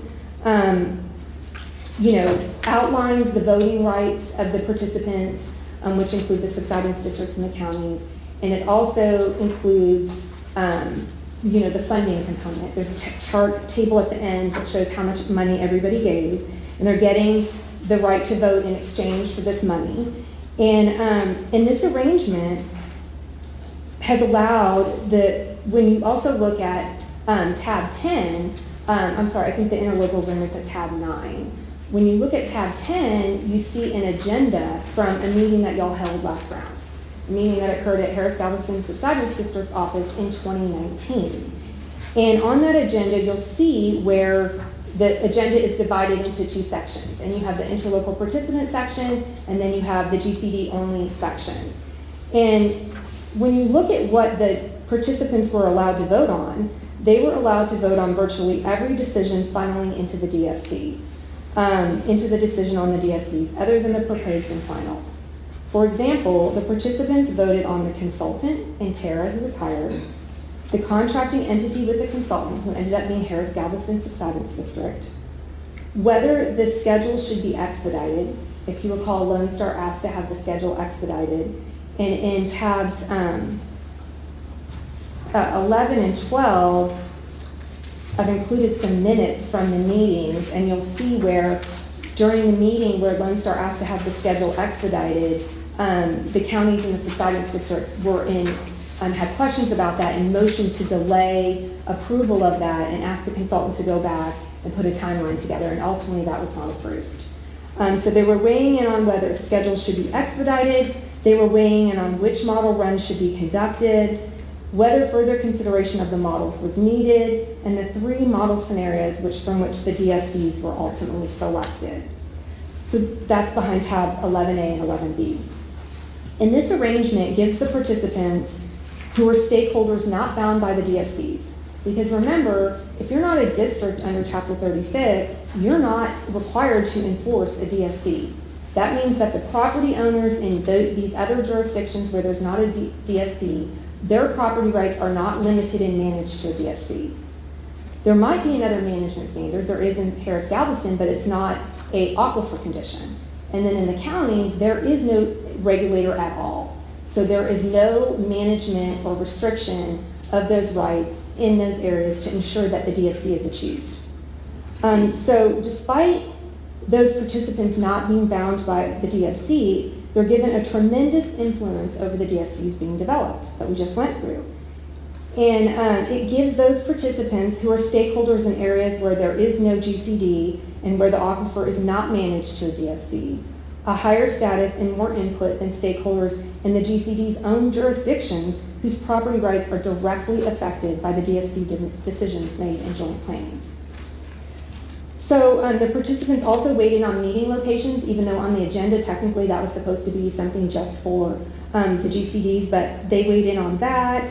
And from June 2019 through 2022, every in-person GMA 14 meeting occurred at the offices of Harris-Galveston Subsidence District, which is on the southern end of the region, and that was even though the subsidence districts are not bound by the DFCs and the property rights of the stakeholders in Harris and Galveston counties are not managed to achieve those DFCs. The memo goes on to talk about at length the conflicts of interest that occurred last round, and I heard Mr. Ashmore bring that up. We don't have to revisit all of that, but there are materials included at tab 12, which the consultant that you all hired, Intera, told the GCDs that I don't work for you because I contracted with Harris Galveston, so I only work for Harris Galveston, and I'm not working for you, and if you want your client file, I'm not going to give it to you. So that's what's at tab 12. That includes the letters between myself and Intera's legal counsel. And then, unknown to the GCDs at the time, Intera had engagements with key GMA 14 stakeholders that were not disclosed to the GCDs. Intera had a engagement with Harris Galveston Subsidence District outside of the contracting engagement for joint planning. And then Intera also had an engagement with the San Jacinto River Authority. And both those engagements involved studying subsidence in Montgomery County. During the same time, Intera was helping the GCDs consider subsidence in Montgomery County as one of the 9 factors in the DFC balancing test. For example, Harris Galveston retained Intera to develop subsidence projections based upon pumping in Montgomery County as part of a larger study claiming pumping in Montgomery County is causing flooding in Spring Creek. And that report is at tab 13. Neither Intera nor Harris Galveston disclosed this conflict to the GCDs. And although the Spring Creek report was signed and sealed by Mr. Oliver on October 21st, 2021, Harris Galveston did not release the report publicly until a year later in October of 2022, and only after the final DFCs were adopted by the GMA on January 5th, 2022, and all the GCDs had adopted them at the local level. SJRA also hired Intera in 2020 to advise on groundwater management. During the same time, Intera was helping the GCDs develop the management standards for the aquifers in GMA 14, and that's at tab 14 where you'll see that correspondence. Intera did not disclose this engagement to the GCDs either, even though the opportunity presented itself during the many occasions SJRA provided public comment at GMA 14 meetings. SJRA's public comment entailed asking the GCDs to give Lone Star the old DFC that had been petitioned successfully and that ended up being the pumping cap that was equivalent to the invalidated Lone Star rule. So SJRA would come to these meetings and give public comment about that, and meanwhile, SJRA was working with Intera. And during all the time that SJRA was coming up to the microphone advocating for this, Mr. Wade Oliver sat there and did not disclose this conflict of interest to you all. And he was working on groundwater management issues for SJRA at the time. Intera's Wade Oliver also sat on a science advisory committee backed by SJRA that was tasked with critiquing Lone Star's subsidence study during the same time that Mr. Oliver was helping the GCDs evaluate subsidence in Montgomery County. And that's at tab 15. Stacy, I'm sorry. I don't really want to talk about Intera. Can you move on? Stacy, can I say something? Sure. Upon what you're saying and Yeah. the reasoning, Gary, why I had her say this? I had a question loaded for you, so please go ahead. Well, okay, I will. So, because you did lead it with what seemed like the best of intention, like, hey, we're gonna have these non-biased, subsidence districts that are gonna join in on making the policies that are going to affect our stakeholders, that are not going to be, affecting isn't the right word, they're not bound by the policies that we're going to make in this group. So what Stacy's really driving home the point that when you include these boundaries, these counties that are surrounding us that are not bound by the policies that we are voting on and only our stakeholders are, she's driving home that that is actually not the case. They have adverse agendas just by the nature of the districts that they are, and they're doing a fabulous job advocating for their districts and their ability to pump groundwater or whatever they have against their mandates. But the reason the legislature gave us the authority to vote is our stakeholders have to bear the brunt and the burden. Let's just say, I did a little research because I wanted to understand this. I know you all have been here longer than me, by a long shot. But if you look at, for instance, and sometimes taking the players and the names out of it, like it helps. So look at Dirk Guerin, who's the GM for Clearwater GCD, which I believe is Bell County. But he is dealing with similar challenges right now. He's got Travis County and Williamson County, which are on his boundary line, similarly to Harris County and Montgomery County, where they are not bound by a GCD or a DFC, and they are pumping extravagantly to the point that they're causing sincere drawdown in Bell County. So what did he do? He's gone to his GMA and said, well, I've got a problem. I've got these districts that are bordering me, and they're really, really pumping to the degree that it is affecting our county. And they said, well, what can we do to help? GMA 8 said, we can give you flexibility within the DFC to help you accommodate for the pumping that's happened that's completely out of your control, and that we are going to have to, that our constituents are going to have to potentially face a groundwater reduction plan due to that extreme pumping on your border. And not that border, but I'll tell you what they didn't do, was invite Travis County and Williamson County to sit at the table and to make policy decisions on how much they can pump, so that they in Williamson County and Travis County can have more freedom to pump if they should so choose to, with no effect on the stakeholders that are bound by those policy decisions. So in theory, it sounds nice to say, let's bring people outside of this room that are not just us, but it's supposed to be just us, because it's our stakeholders that are affected by the policy decisions that we are voting on and making. So if we give Harris County, for instance, or Galveston County, Or Washington County the ability to weigh in on that, Washington County could decide right now that they want to do an export project that is going to just absolutely exploit the aquifer, and we have no control over that. We're certainly not invited to his table to make those management plan decisions and to potentially pay to vote in on those management plan decisions to tell him he can or cannot do that. We have no right to do that. We have no authority to do that, but yet we have somehow, and we are the only ones, by the way, in the entire state, we are the only GMA in the entire state that has invited the bordering districts to come in and vote and pay to play and to weigh in on what our constituents can and can't do within our own county as bound by the DFC in Chapter 36. So I think... Are we the only one with Subsidence district, rights as well? Yes, I believe we're the only ones. Subsidence Isn't Exactly. the purpose of having a groundwater district to prevent subsidence? Isn't that the whole point of it? Or am I No, they don't mistaken? manage to the aquifer condition. That's what we do. That's incorrect. That is not our mandate. That's What not our is that then? I'm statutory sorry, mandate. remind me. It's not to stop subsidence. What is it? You do need to consider subsidence as one of the 9 factors, and you need to control subsidence. Which was Harris the only Galveston's one, I think, also. mandate is to end Harris subsidence. County. Look, I'm just going to use Harris County as an example. As long as you They call are them what the I do biggest not want to groundwater be. pumper that is in the GMA. My job is to not become a Harris County, okay? That's what I see my job every day when I go to work, is to stop it. So you're giving them more authority? I'm not over- giving them nothing, but I do like their opinion, like I like the water board's opinion. And we I can like- do that in a I legal like way. Lone Star's opinion. As a non-voting advisory subcommittee that can come, they can have an agenda item and give public comment.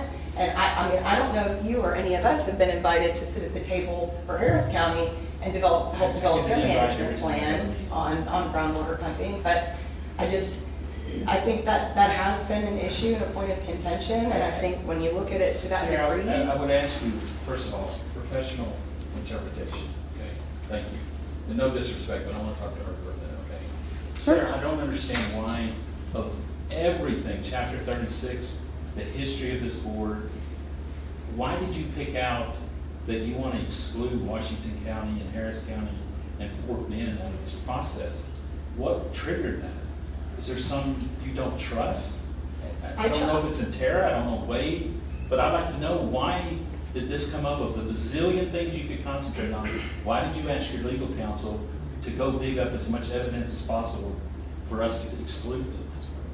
Because you put on the agenda that you were going to put together an RFQ for an additional interlocal agreement that would include them as voters and financial participants. But So you this- asked me, by nature of adding it to the agenda, to understand, A, what that meant, and it took very little time. I didn't exhaust that energy. I had her exhaust all that energy, but it didn't make sense to me. I thought they have an adverse mandate There's a lot of to the stuff that doesn't make sense that GCDs. we do here.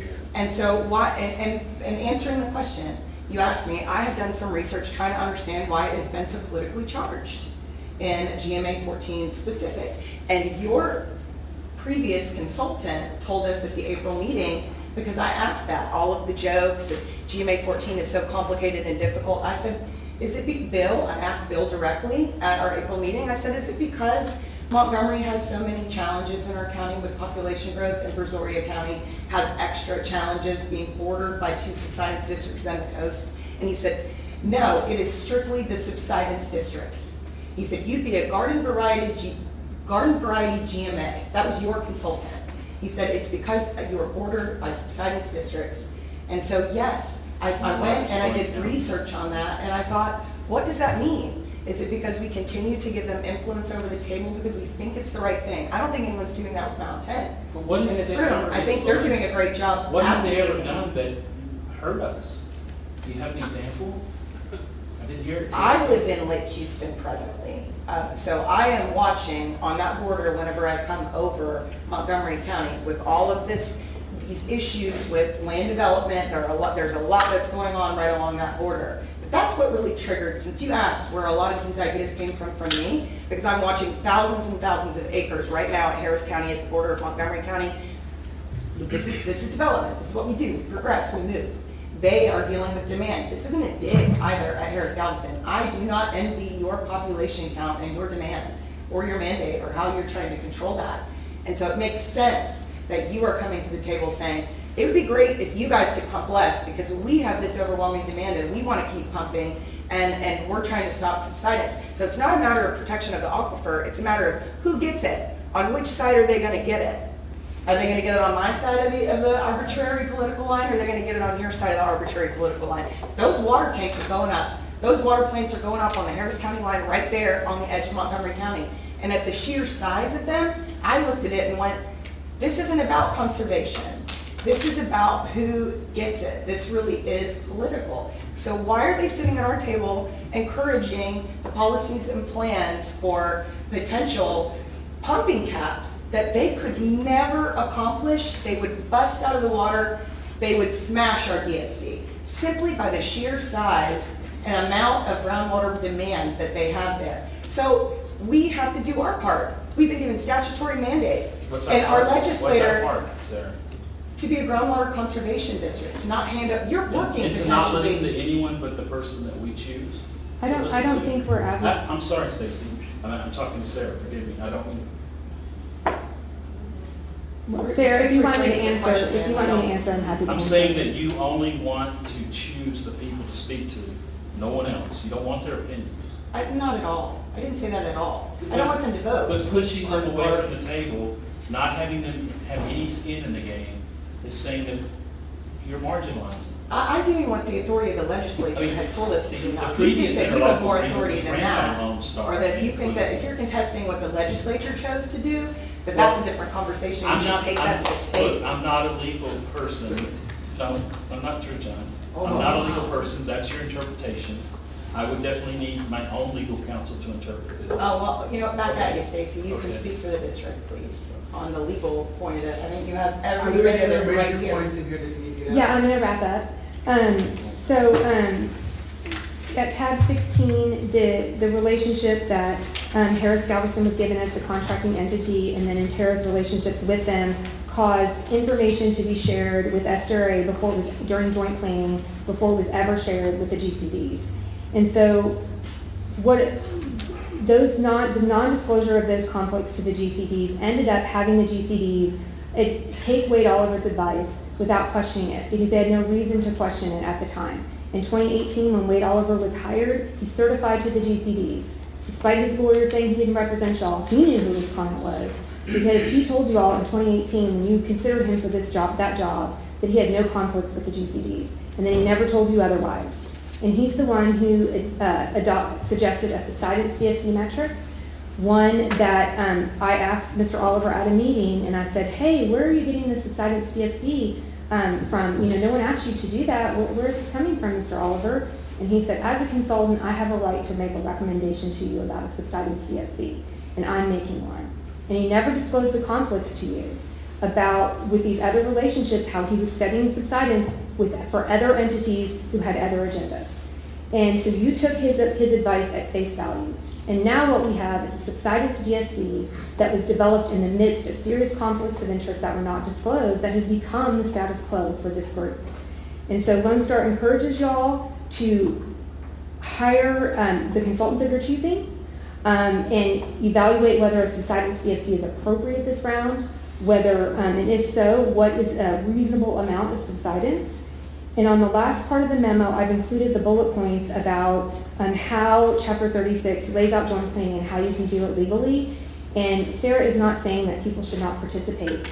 Sarah absolutely, in Lone Star, agrees that the counties and the subsidence districts should be on a non-voting advisory subcommittee. Absolutely. They should not be paying to play unless they're so inclined to give money, the subsidence districts are, without having a contract. No one is trying to say that their information is not important or valued. It's just not being done legally, and there's a legal way to do it like all the other GMAs do it. So that's what Lone Star is proposing. And I'll close with that and this is in the bullet point, that you all can vote on doing an interlocal agreement for yourselves, but Chapter 36 is very clear that the boards of each GCD has to approve entering into that interlocal agreement. And given the conflicts of interest rules that PGs have to follow, every client gets to decide which PG they want to represent them, much like lawyers. So you can't, by voting here today, decide that you're going to do an interlocal agreement and that Lone Star has to use those consultants. Lone Star's happy to work with whatever consultants y'all decide and potentially even fund it. But Lone Star wants to use its own consultants in conjunction with whoever you all feel is a trusted advisor for yourself and have them work together. And there's no authority in Chapter 36 to make Lone Star enter into an interlocal agreement or hire a particular PG. So I'll answer any questions, although I doubt you all have any. No, anybody who lets me invite her up to the podium again, just knock me in the head. Stacey, I appreciate It that. was That is very valuable well put information. together. Sean, can I make one quick comment, if that's okay? Yes, absolutely. Just because it was on the record, with regards to the Spring Creek project, I think you mentioned that it was a year before we released it. That was done because we were working with the Harris County Flood Control District on their next model. The whole plan was to release that all at once, but there was a delay getting that MapNext model released. So we decided to at least release what we could because there was nothing in that spoke about MapNext. So I just wanted to mention that was done because of our collaboration with the Harris County Flood Control District. Yeah, I know that. We met with Mike Turco about this quite a bit, and so you know that we've been having several meetings about working together and trying to collaborate and being transparent. So I'm familiar that that's what Mike Turco has said was the reason. And I would like to add the previous general manager for Lone Star was in the RFQ committee and picked Tara on the grading system. She's not there anymore. Well, she didn't know at the time again, about that. I'm just putting that out there, okay? This wasn't done in a vacuum. Well, I think at the time that he was selected in 2018, he didn't have I any still haven't conflict. seen an example of harm being done by the way it's been being done for the last decade. Well, with respect, you are in Polk County and San Jacinto County. It's, as you But I have come to every mentioned, meeting, that I'm you. aware of what's going on. Don't marginalize me by saying I'm way out there in the country. But you are. I mean, and that's why we're having these conversations, but you are not ordered by a subsidence district.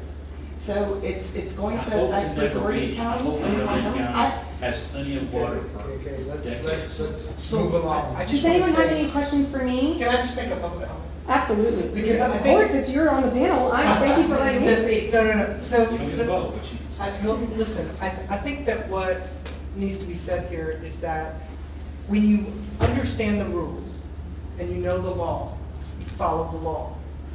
That's the bottom line for me.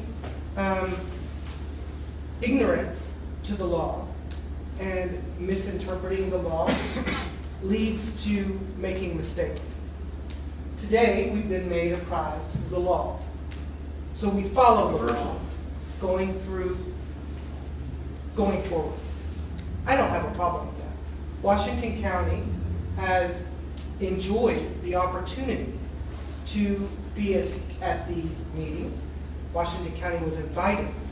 Washington County didn't seek out this appointment or seek out the decision to be here. Washington County also was asked to vote on things because we did participate. Knowing what I know now, I will go back to my commissioner's court, make the appropriate changes. At the same time, I still feel as though Washington County will attend these meetings. Absolutely. And Washington County will be able to make public comment just like everyone else. So if you feel as though our feelings are hurt, they are not. We are in politics. In politics, you don't have feelings. And there's also no pride in politics, just so you know. And I'm one of those folks who understands that. I've been in politics way too long to be worried about my feelings. I think what I want to know here today is the law. I will take a copy of what you have. I will give it to my county attorney. We will review the law, and we will make certain that Washington County is following from here on out. And I think that is how it needs to be done. I don't have any problem with that, and I will bring that back also to my commissioners' court. So I want to thank you all for your work together. I think that there was no malintent when we were asked to be a part of this. There was none. And there still is not, because Washington County has no intention of, if you knew my commissioners court, you would know that we are a very conservative commissioners court who does not want anyone abusing the water. And because it's a limited resource. And we don't realize sometimes that it's a limited resource, even in our own homes. I've made a comment once before, John. People taking an hour-long shower create a problem for all of us because they are wasting water. So I thank you so much. I'll be quiet now, John. I still see opportunity. The Chapter 36 allows for the stakeholder committee, and the financial issues and whatnot will have to be, obviously, rules are rules, laws, so forth. We'll have to make sure there are crossing T's, dotting I's, but I believe the stakeholder committee will probably come about, and you will be more than welcome to just that. Yeah. And if y'all want someone quieter, you get a different commission. Any questions, more questions for me? Thank you for making it so easy to get through and point after point. Oh, Really, great, thanks. It's helpful when things are laid out so well. Thank you, Stacy. Yeah, you're welcome. My pleasure. That being said, I think we're going to have to put a pause on the rest of item 10 for today. We have to? We don't have to, no. Okay, Gary would like to make a motion. I would like to make a motion that we form a RFQ committee and send out an RFQ. And before anything's accepted, we'll have this resolved. Okay, with RFQ, it can be two of us. Well, I prefer three. Three's a quorum. Not committees. Three's a quorum. We don't have to got post 5 for people. committees. 5 people, use a quorum. Okay. So, anybody else like to join that RFQ committee? I don't understand what he's trying to, what are you trying to put together? He wants to move forward with an RFQ. For the DFC package. For all That 5 we submit. districts? Yeah, we are not committing to that. I understand. Zach, thoughts? Not it. Again, I'm back to. Okay. So are we, is it that you're asking for a vote? Well, he made a motion. My question is,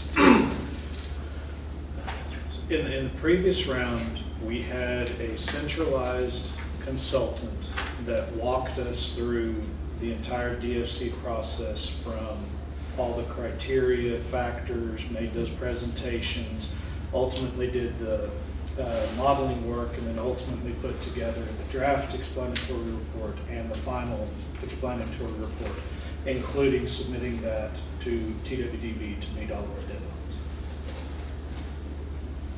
Lone Star is against having a centralized consultant for the DFC work. Am I understanding that correctly? Correct. That you're, okay. Yes, we want to carry out the consistent process like we're doing with the modeling. We are going to maintain our consultant. You are welcome to join RFQ together, and we'll work with whoever you want us to work with. But we're not going to give up our joint our consultant. And our consultant can't be the joint consultant for the full DFC process because of conflict of interest. As they haven't been in the previous round. This is, the RFQ for the DFC process is not in any way, shape, form, or fashion taking away your ability to utilize or provide comments or presentations on any of the factors. Y'all, in the previous rounds, again, Lone Star has had several presentations and added basically additions to factor one on the hydrological conditions and everything else like that. This isn't we're not subverting you and your consultant. Or Brazoria counties, they have their Brazoria own County, as or, well. you know, It's even just the three of even you, if we right? even if we still had Dr. Bill participating, I would still be maintaining Dr. Bill and then working with whatever this centralized person. Do you have a recommendation of anyone that would have no conflict of interest? Because I know it's pretty small. That's why we send an Until RFQ and we send it out. Until we send it out. It's a third party. And we would still have to, I understand that. So select. I've asked a lot of questions about who would be a consultant, that would be a possibility, and I'm just trying to being told explain. that's going to be I tough. would like someone to come in and put our pieces of the puzzle together with the DFC from our perspective and submit it to the water board. It's not taking anything away from any of us. It's helping us. It's not undercutting your technology and your data that you find. So my question on the DFC Consolidating. process is, are you three going to do your own RFQ for a consultant? That's your separate one?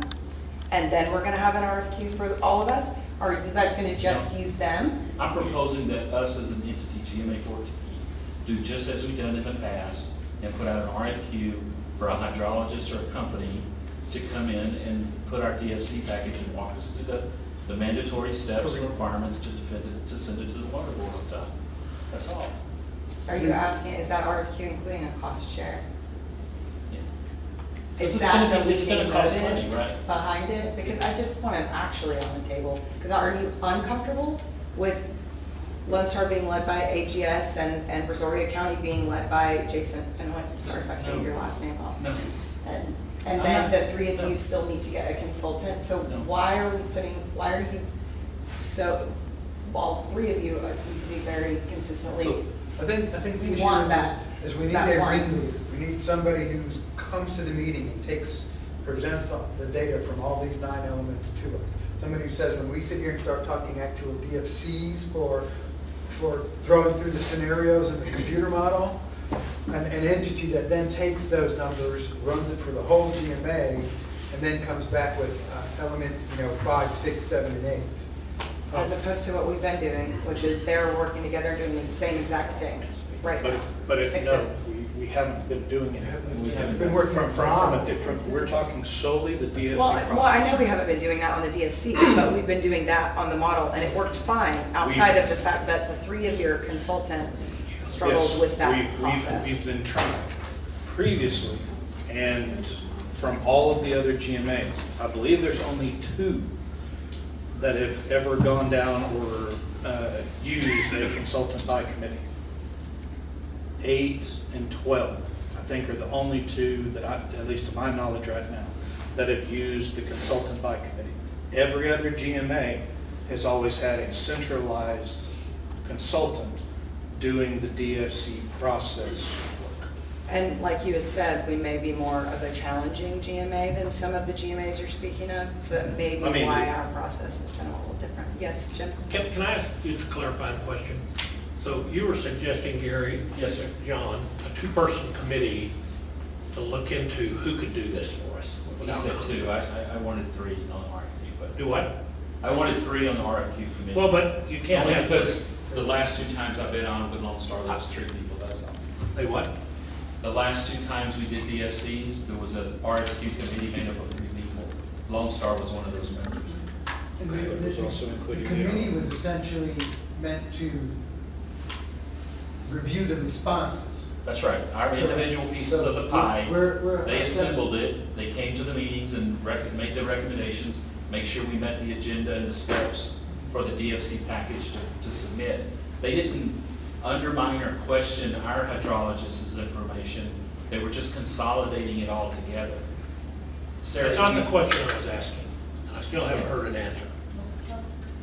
The question I was asking, just for clarity, okay. is, were you suggesting a 2-person committee because of quorum issues who would decide who would be candidates for this RFQ package and what it would be. Is that the question? Is that what I heard? That's essentially, yes. He's recommending a committee. We have an RFQ, and there's a grade sheet, and we put it out for bids. We take them in, the committee meets, and The two grades people them, and then decide, we pick somebody, then we recommend them to the board. two people decide, 2 or 3. this one and this one are recommended, or this one's not, or this one's not. Is that, okay, that's my only I question. don't agree that we should do it. Thanks. Piece of cake, sir. Yeah. Okay, so if we were to have a committee, my recommendation, because of Lone Star's obvious concerns, we feel more comfortable being on that committee. I would like to know, Beverly, what are your thoughts with regard to Brazoria County and your board? Do you feel Where that we have ours, so it's, I mean, I like the freedom of having that choice, of course, for RFQs, but, No, but somebody needs to go through and document every step that we're I'm on doing board to with meet that. I those, mean- and then pull the explanatory report together. I think we, Usually- Is that- Lone Star's gonna want the Question. consultant to be involved in the explanatory report. That's who would want all of our consultants. And that would not be disallowed in this process.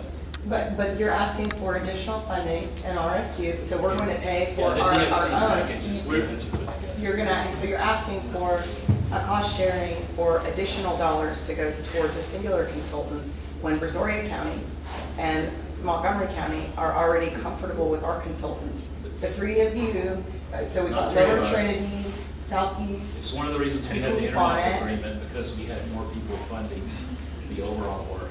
And I understand that, but also Brazoria County and Montgomery County represent 76% of the constituents that are affected by the policies that are made in this group. And so we all have equal say in this. You can put your hand down and say no, just as much as I can.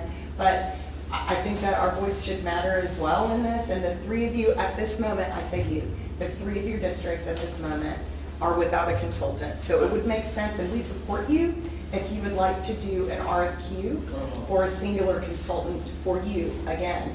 But you are asking us to do that when we are both very confident and comfortable with what we are paying, with our consultants. They're qualified, they're professional, they're accepted with all of the work that they've done, and I don't see why, it sounds like that you're, if you were looking for a cost sharing, maybe that's a different conversation.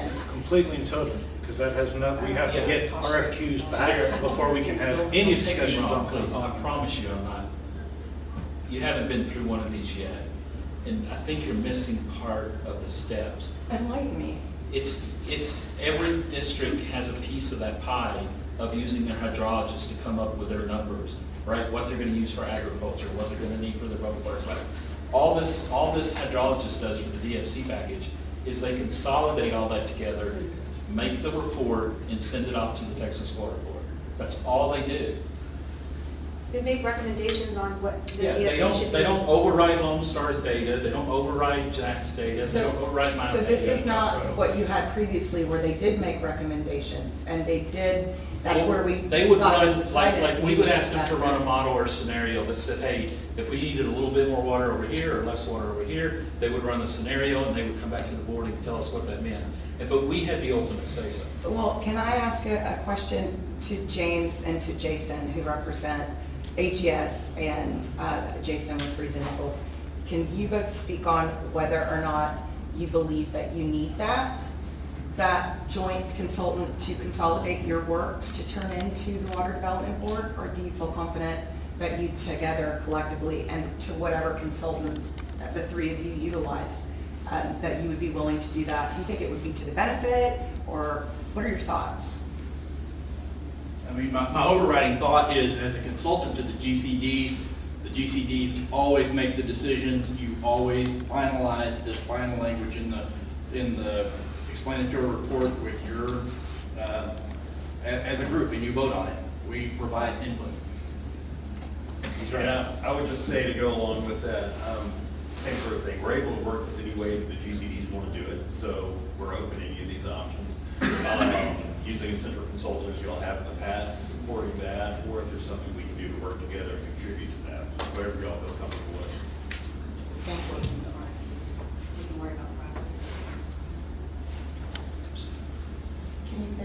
Oh, I'm sorry, I'm supporting.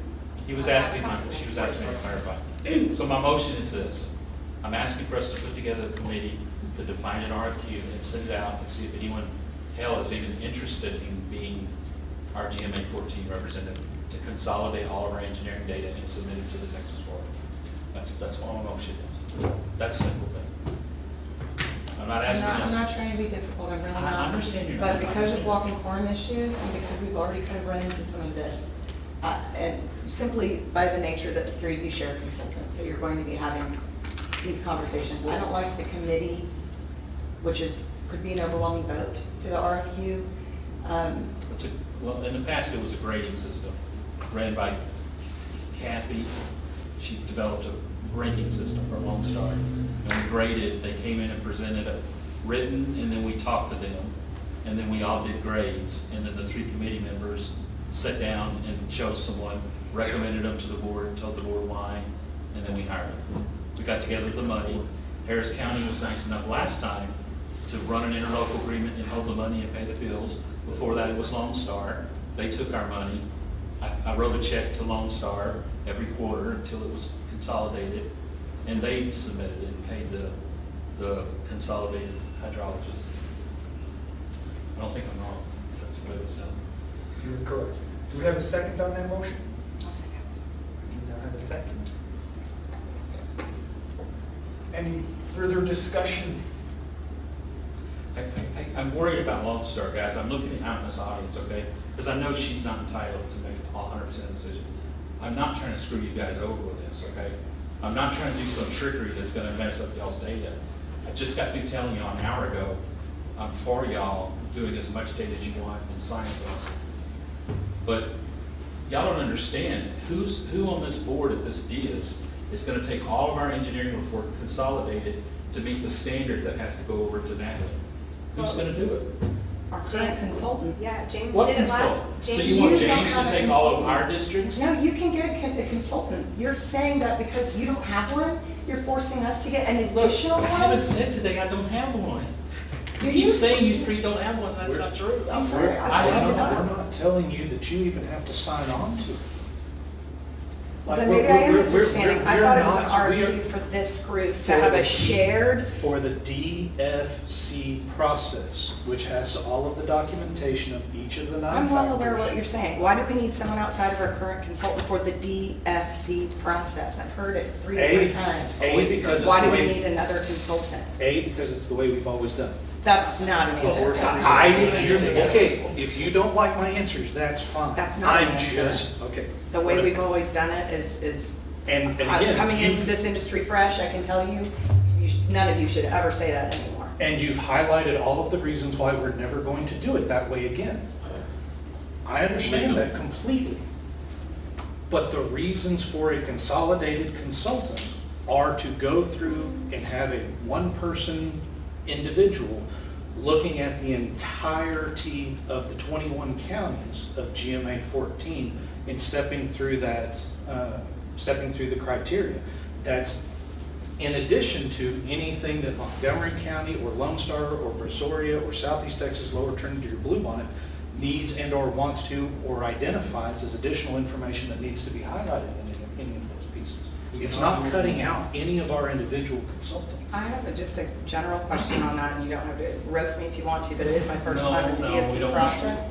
But whenever we're working through the DFC process, we are utilizing, you just said all of the counties, all 20 counties? They're all going to be Well, consolidated. in our case, the subsidence districts are.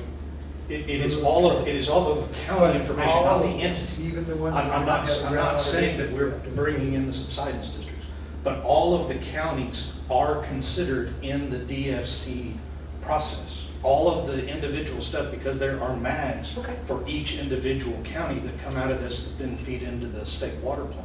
So every one of the individual 21 counties has information from the hydrologist, the hydraulic conditions, and everything else pertaining to that. That's fair. It was a genuine question. I did not know the answer to that, and it wasn't a trick. Yes? So who is going to be on the committee? Because I think whether you would approve to vote in support of the I whispered committee. in her a minute ago that she set herself up to be on that committee I with think Gary. who's on the committee is important, because I hear y'all saying, I just want to do this step. Yeah, And all y'all I'm can asking figure is to out, create an like, RFQ committee, all right? That's first, if we all agree on that. The second step would be to nominate committee members. That and would be the then next you're step. not committing to, no one's committing at this point to say, I agree to go No. forward with this, and I agree to enter into an interlocal. You're Yeah, just but we saying, did- Correct. we'll Yeah, go we- put the RFQ committee out. Why didn't you? I Just think- soliciting responses, and then the committee will grade those or not if we don't get any, and bring those back. Like, we're not making a decision on, we're selecting who we're selecting, or even if we're selecting. It's just simply going through the RFQ process, to my understanding. Yes, that's all I'm Maybe asking. if Lone Star knew who was going to be on the committee, that might help. Okay, let's do that next. Let's agree to form an RFQ committee to do our DFC package. That's all I'm motion for. And then next, let's talk about who's on the committee. Can we Okay. just wrap that into one motion, an RFQ committee Okay. inclusive of, covers two birds, one stone. Okay, do we have a nomination? I'm nominating you and Sarah. Anybody have any other, Well, you didn't tell me what the salary was. whatever you're getting paid from us right now, quadruple it. I've done it before, so I don't mind doing it.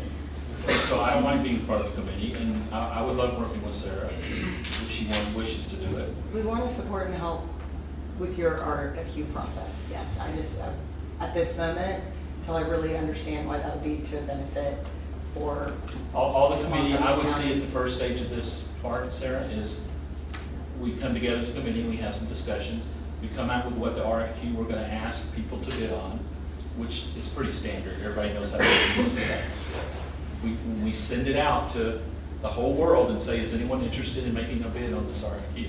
And then we give them several weeks, or a month, or 2 months, and they send us back a bid and a package, hopefully. Not a bid. You know. I do understand your request for quality. And then qualification package. we all get together and review them and vote them, and Okay. we don't make any steps, we don't hire anybody. We got several more board meetings before we would potentially hire somebody. Okay. Let's go. Is that good with you, Beverly? Still second the motion? Okay. I think it's as clear as. Any other comments? Any other committee members? Again, you can only Just send two, two. nobody If else you want to wants to- post it, make it a public meeting every time. I'll volunteer, but I don't know if legally I'm allowed to do anything, so. At this Uh, point, whoa, I whoa, whoa, would put that on I would put that on a hold until we have a little bit more clarification on the. All right, I agree. presentation by Ms. We got to separate interlocal from this RFQ. Okay? Okay. Yeah, we cannot support a committee that includes anyone other than GCD representatives. Which means there's two. There's two. All in favor, say aye. Aye. Any opposed? To me, I'm just, aye. Unanimous. So I have a question. Yes. This is probably out. I don't You're know, not really even water wrong. anymore, but each of you have district members, board members, and each of you could appoint a board member to maybe look at this RFQ. They have interest in the DFCs, correct? And they could probably be on an RFQ committee, correct?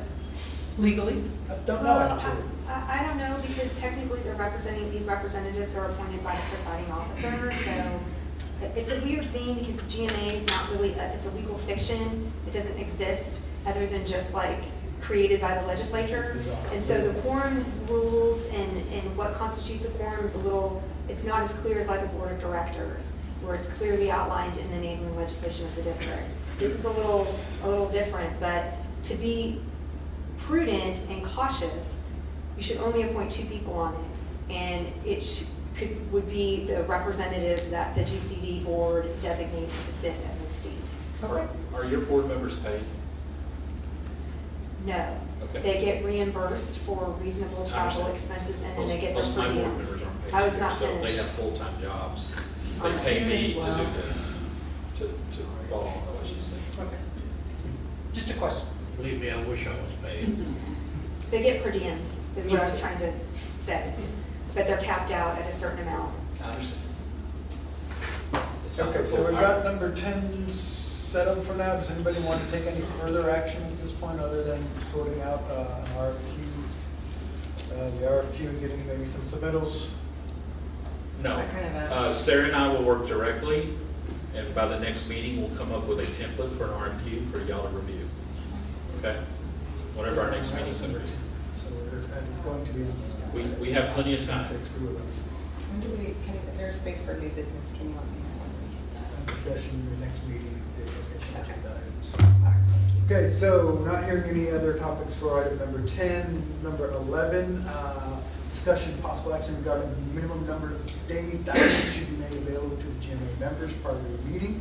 I think this meeting has gone long enough and that item has the ability to add another 15 to 30 minutes to the clock already. So I'm going to recommend we postpone that item for another meeting, and unless anybody has an objection. Not hearing anyone. Item 12, discussion of possible action regarding the next meeting date, location, and agenda items. You were just speaking about potential items? Yes, I did want to recommend that we utilize that and we adopt the non-voting advisory committees. And I know that's something that's been available to us and we haven't utilized that, but I suggest that we at least add it to an agenda item for next meeting to discuss how to move forward with that and give a voice to, as we would like to, but just in a legal way. Sounds good. Do we?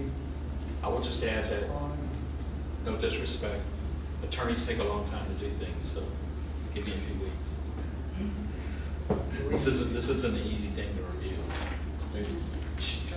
Stacy, with all due respect, you brought up something that no other GMA in the whole state has talked about before. So I definitely want some more interpretation. And I want the water board interpretations and TCQ.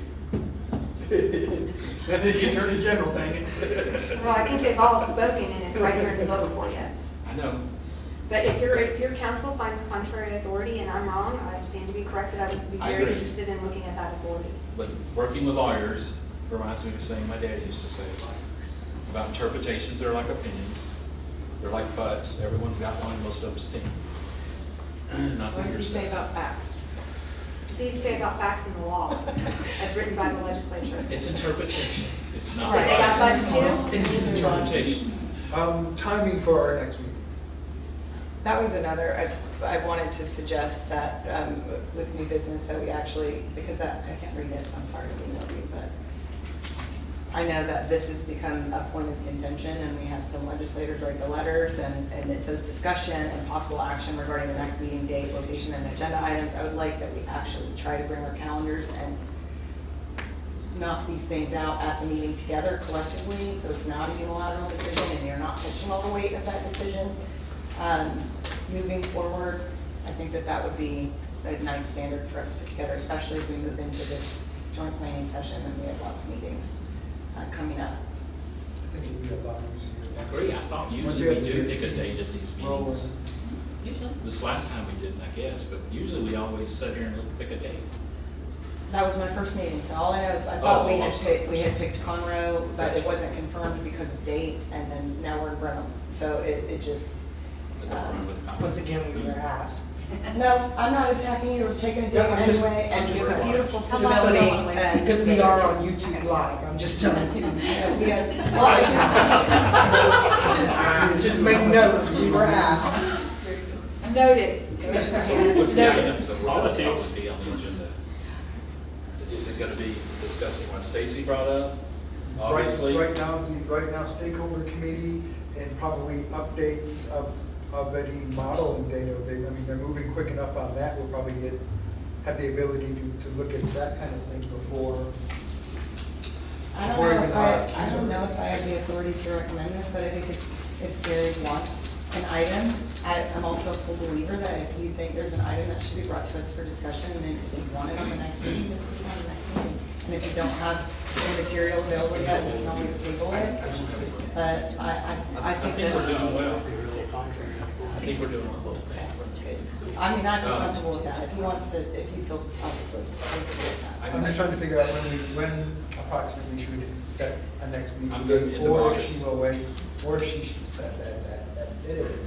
or if we should wait until the RFQ process is moved along.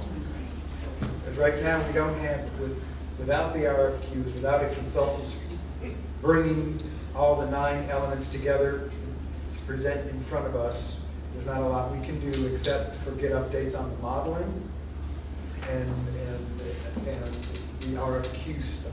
So do we want to just throw a dart 2 months out, 3 months out? We had kind of a timeline put together that we'd given to Zach for that April meeting on a suggestion.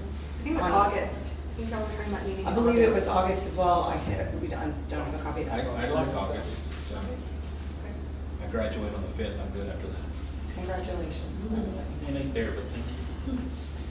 And on the human side, I just want everyone to know Gary and I are friends. I'm very concerned about Polk County, San Jacinto County, and their flooding, and he sent me a package, and we had a good conversation outside of this room. You are a skilled professional, is what I can say. Thank you. I think Lone Star overshot by hiring you. They don't deserve you. I agree. I'm just kidding. I'm happy to advocate for Montgomery I County. hope they appreciate it. Thank you. August Been very good to me. 14th, wait a minute, when does the subsidence districts, when is Mike Senior's availability more clear? Pardon? I'm looking, August.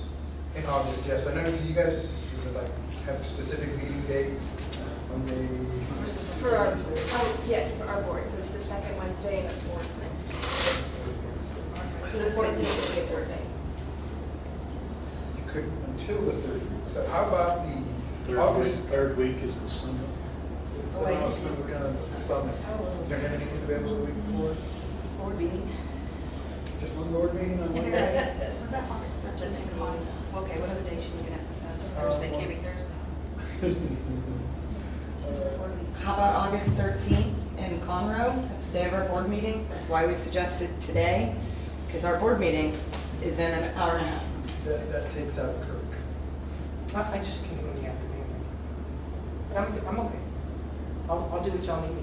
I don't, again, I'm not trying to be adversarial, but I do believe that we should focus on, I know that the location is an issue. I put together some paperwork. I did some I'm just Google so Map happy that I was stuff promised ribs. on cumulative commute and to make it sensible.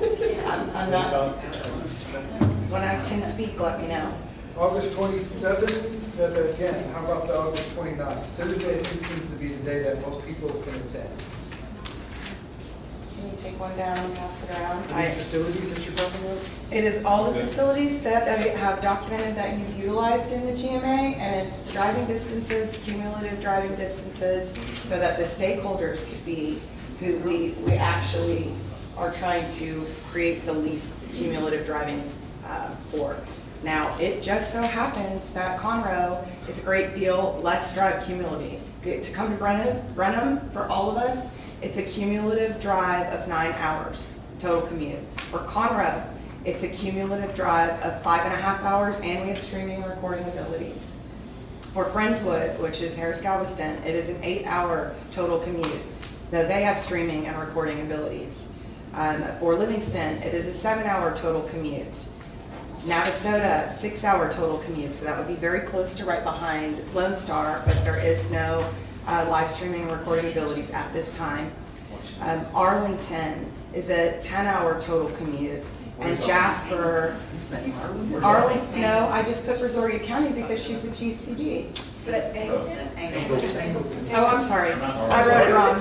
Angleton, Jasper, 9.5-hour total commute. I'm sorry about that. And this was scratch notes I didn't plan to bring until the legislators really made, started sending letters and said, and I'm not taking a dig at anyone either. I printed this out. I did put all of I also did some work on percentages of our counties to also understand why you might see more passion out of Montgomery County than you do per se, a county that's not affected to the degree that we are, or impacted to the degree that we are with the current DFC But or Sarah, we drive to DFC. Austin every quarter, we drive to San Antonio to do this job. I'm sorry, but I don't think driving is a big consideration for me. That's for you, and I appreciate that, but I think our stakeholders might disagree. We drive all and over the state to do this job. That's us, that's you and me, that's not our stakeholders, that's not Kirkconnell, that's not Saracuba, or that we are representative of the people in this room, so I'm talking about their cumulative drive. Which stakeholders, other than the board members and? Anybody here a stakeholder? Not a board member. Please raise your hand They didn't if you speak. made this drive today Oh, to be a participant. No, I'm You just sound like a Brandon. resident that is tired of looking at my water bill go up exponentially every month. And these meetings are important. But you know I can't help you with your water bill, right? Okay, so this So is called. you're trying to make it more. That's enough. That's enough. This is Have you got Washington. new influence to this body? I'll sell you water half the price I you get don't in Lone think, Star. and I know. It's against the contract. That's not Lone Star's rates, that's their HRP Do we rates. do we It's have not a Lone date? Star's I rates that they're was gonna talk making a about. bad joke, forgive me. That wasn't a bad joke. We had the date of the 29th, correct? Yes, I'm good. And What it needs to be. Yeah. I'm not all that comfortable saying this out loud, but I don't think most of the voting GMA members are comfortable with a meeting at Lone Star GCD. There, Seth. Why not? Why not? Why not? Are you? I mean, That's 3 out of 5 right there that said they're I'm in. Do it. I'm in. I'm in. Enough said. The 29th at Lone Star, morning or afternoon meeting. When you eat ribs at 10 lunch, o'clock it it is. has to be in the afternoon. Barbecue's at lunch, not a barbecue. I'll serve you barbecue at 6 in the morning. That's a good point. So August 29th, August 29th. at what time again? I think it sounds like I'm screwing something. 29th. About 11.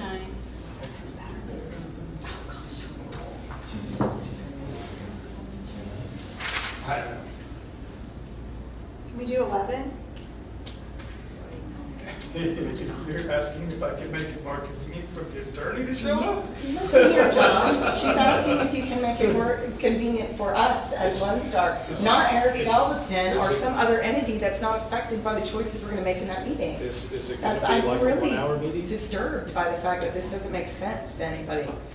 That, not anybody, that's not fair. Nobody, a couple of you have said that you would prefer, make it more convenient. You asked Ashley about her calendar. You have asked, Mr. Hannah about his calendar. I did. But the technical consultants for our district, because your technical consultant, as of whenever they have left you, lived in Brenham. I think that that's an important factor as to maybe why this location was chosen. So unless you can give another reason why this location was chosen out of you were doing it for a constituent who had, no one in Washington County is bound by the decisions we make in this room. Are there any stakeholders here for Washington County? Sitting right to my right, 2 seats. Are you And who could not make constituents until this for afternoon. Washington County? So with an 11 o'clock, your thought is that we're gonna have like an hour, no later than an hour and a half total time of the meeting? I'm all about that. After sitting here for how. You all decide how long the meeting is. I'm just was asking if we could do 11, I could Yeah. come in that morning, but. Yeah, I mean, can- I'm saying 11's fine. I just know that if we go much more than an hour, our stomachs will dictate how quickly we start getting through things, which may be a benefit to us. So I'm fine with 11. 10 is fine. 11 o'clock I heard 10 on the is- 29th. 11 o'clock on August 29th, it is. And Boy, where? it was this many. Conroe. Okay. In Conroe. Confirmed. Not in Conroe, in Would you Lone like to Star. It is 3-5, and barring anybody else having input on item number 12, any other issues for agenda items? I'm going to meet. 1 second, move along to item number 13, meeting adjourned. Safe drive home, everybody. Thank you. We've got a board meeting.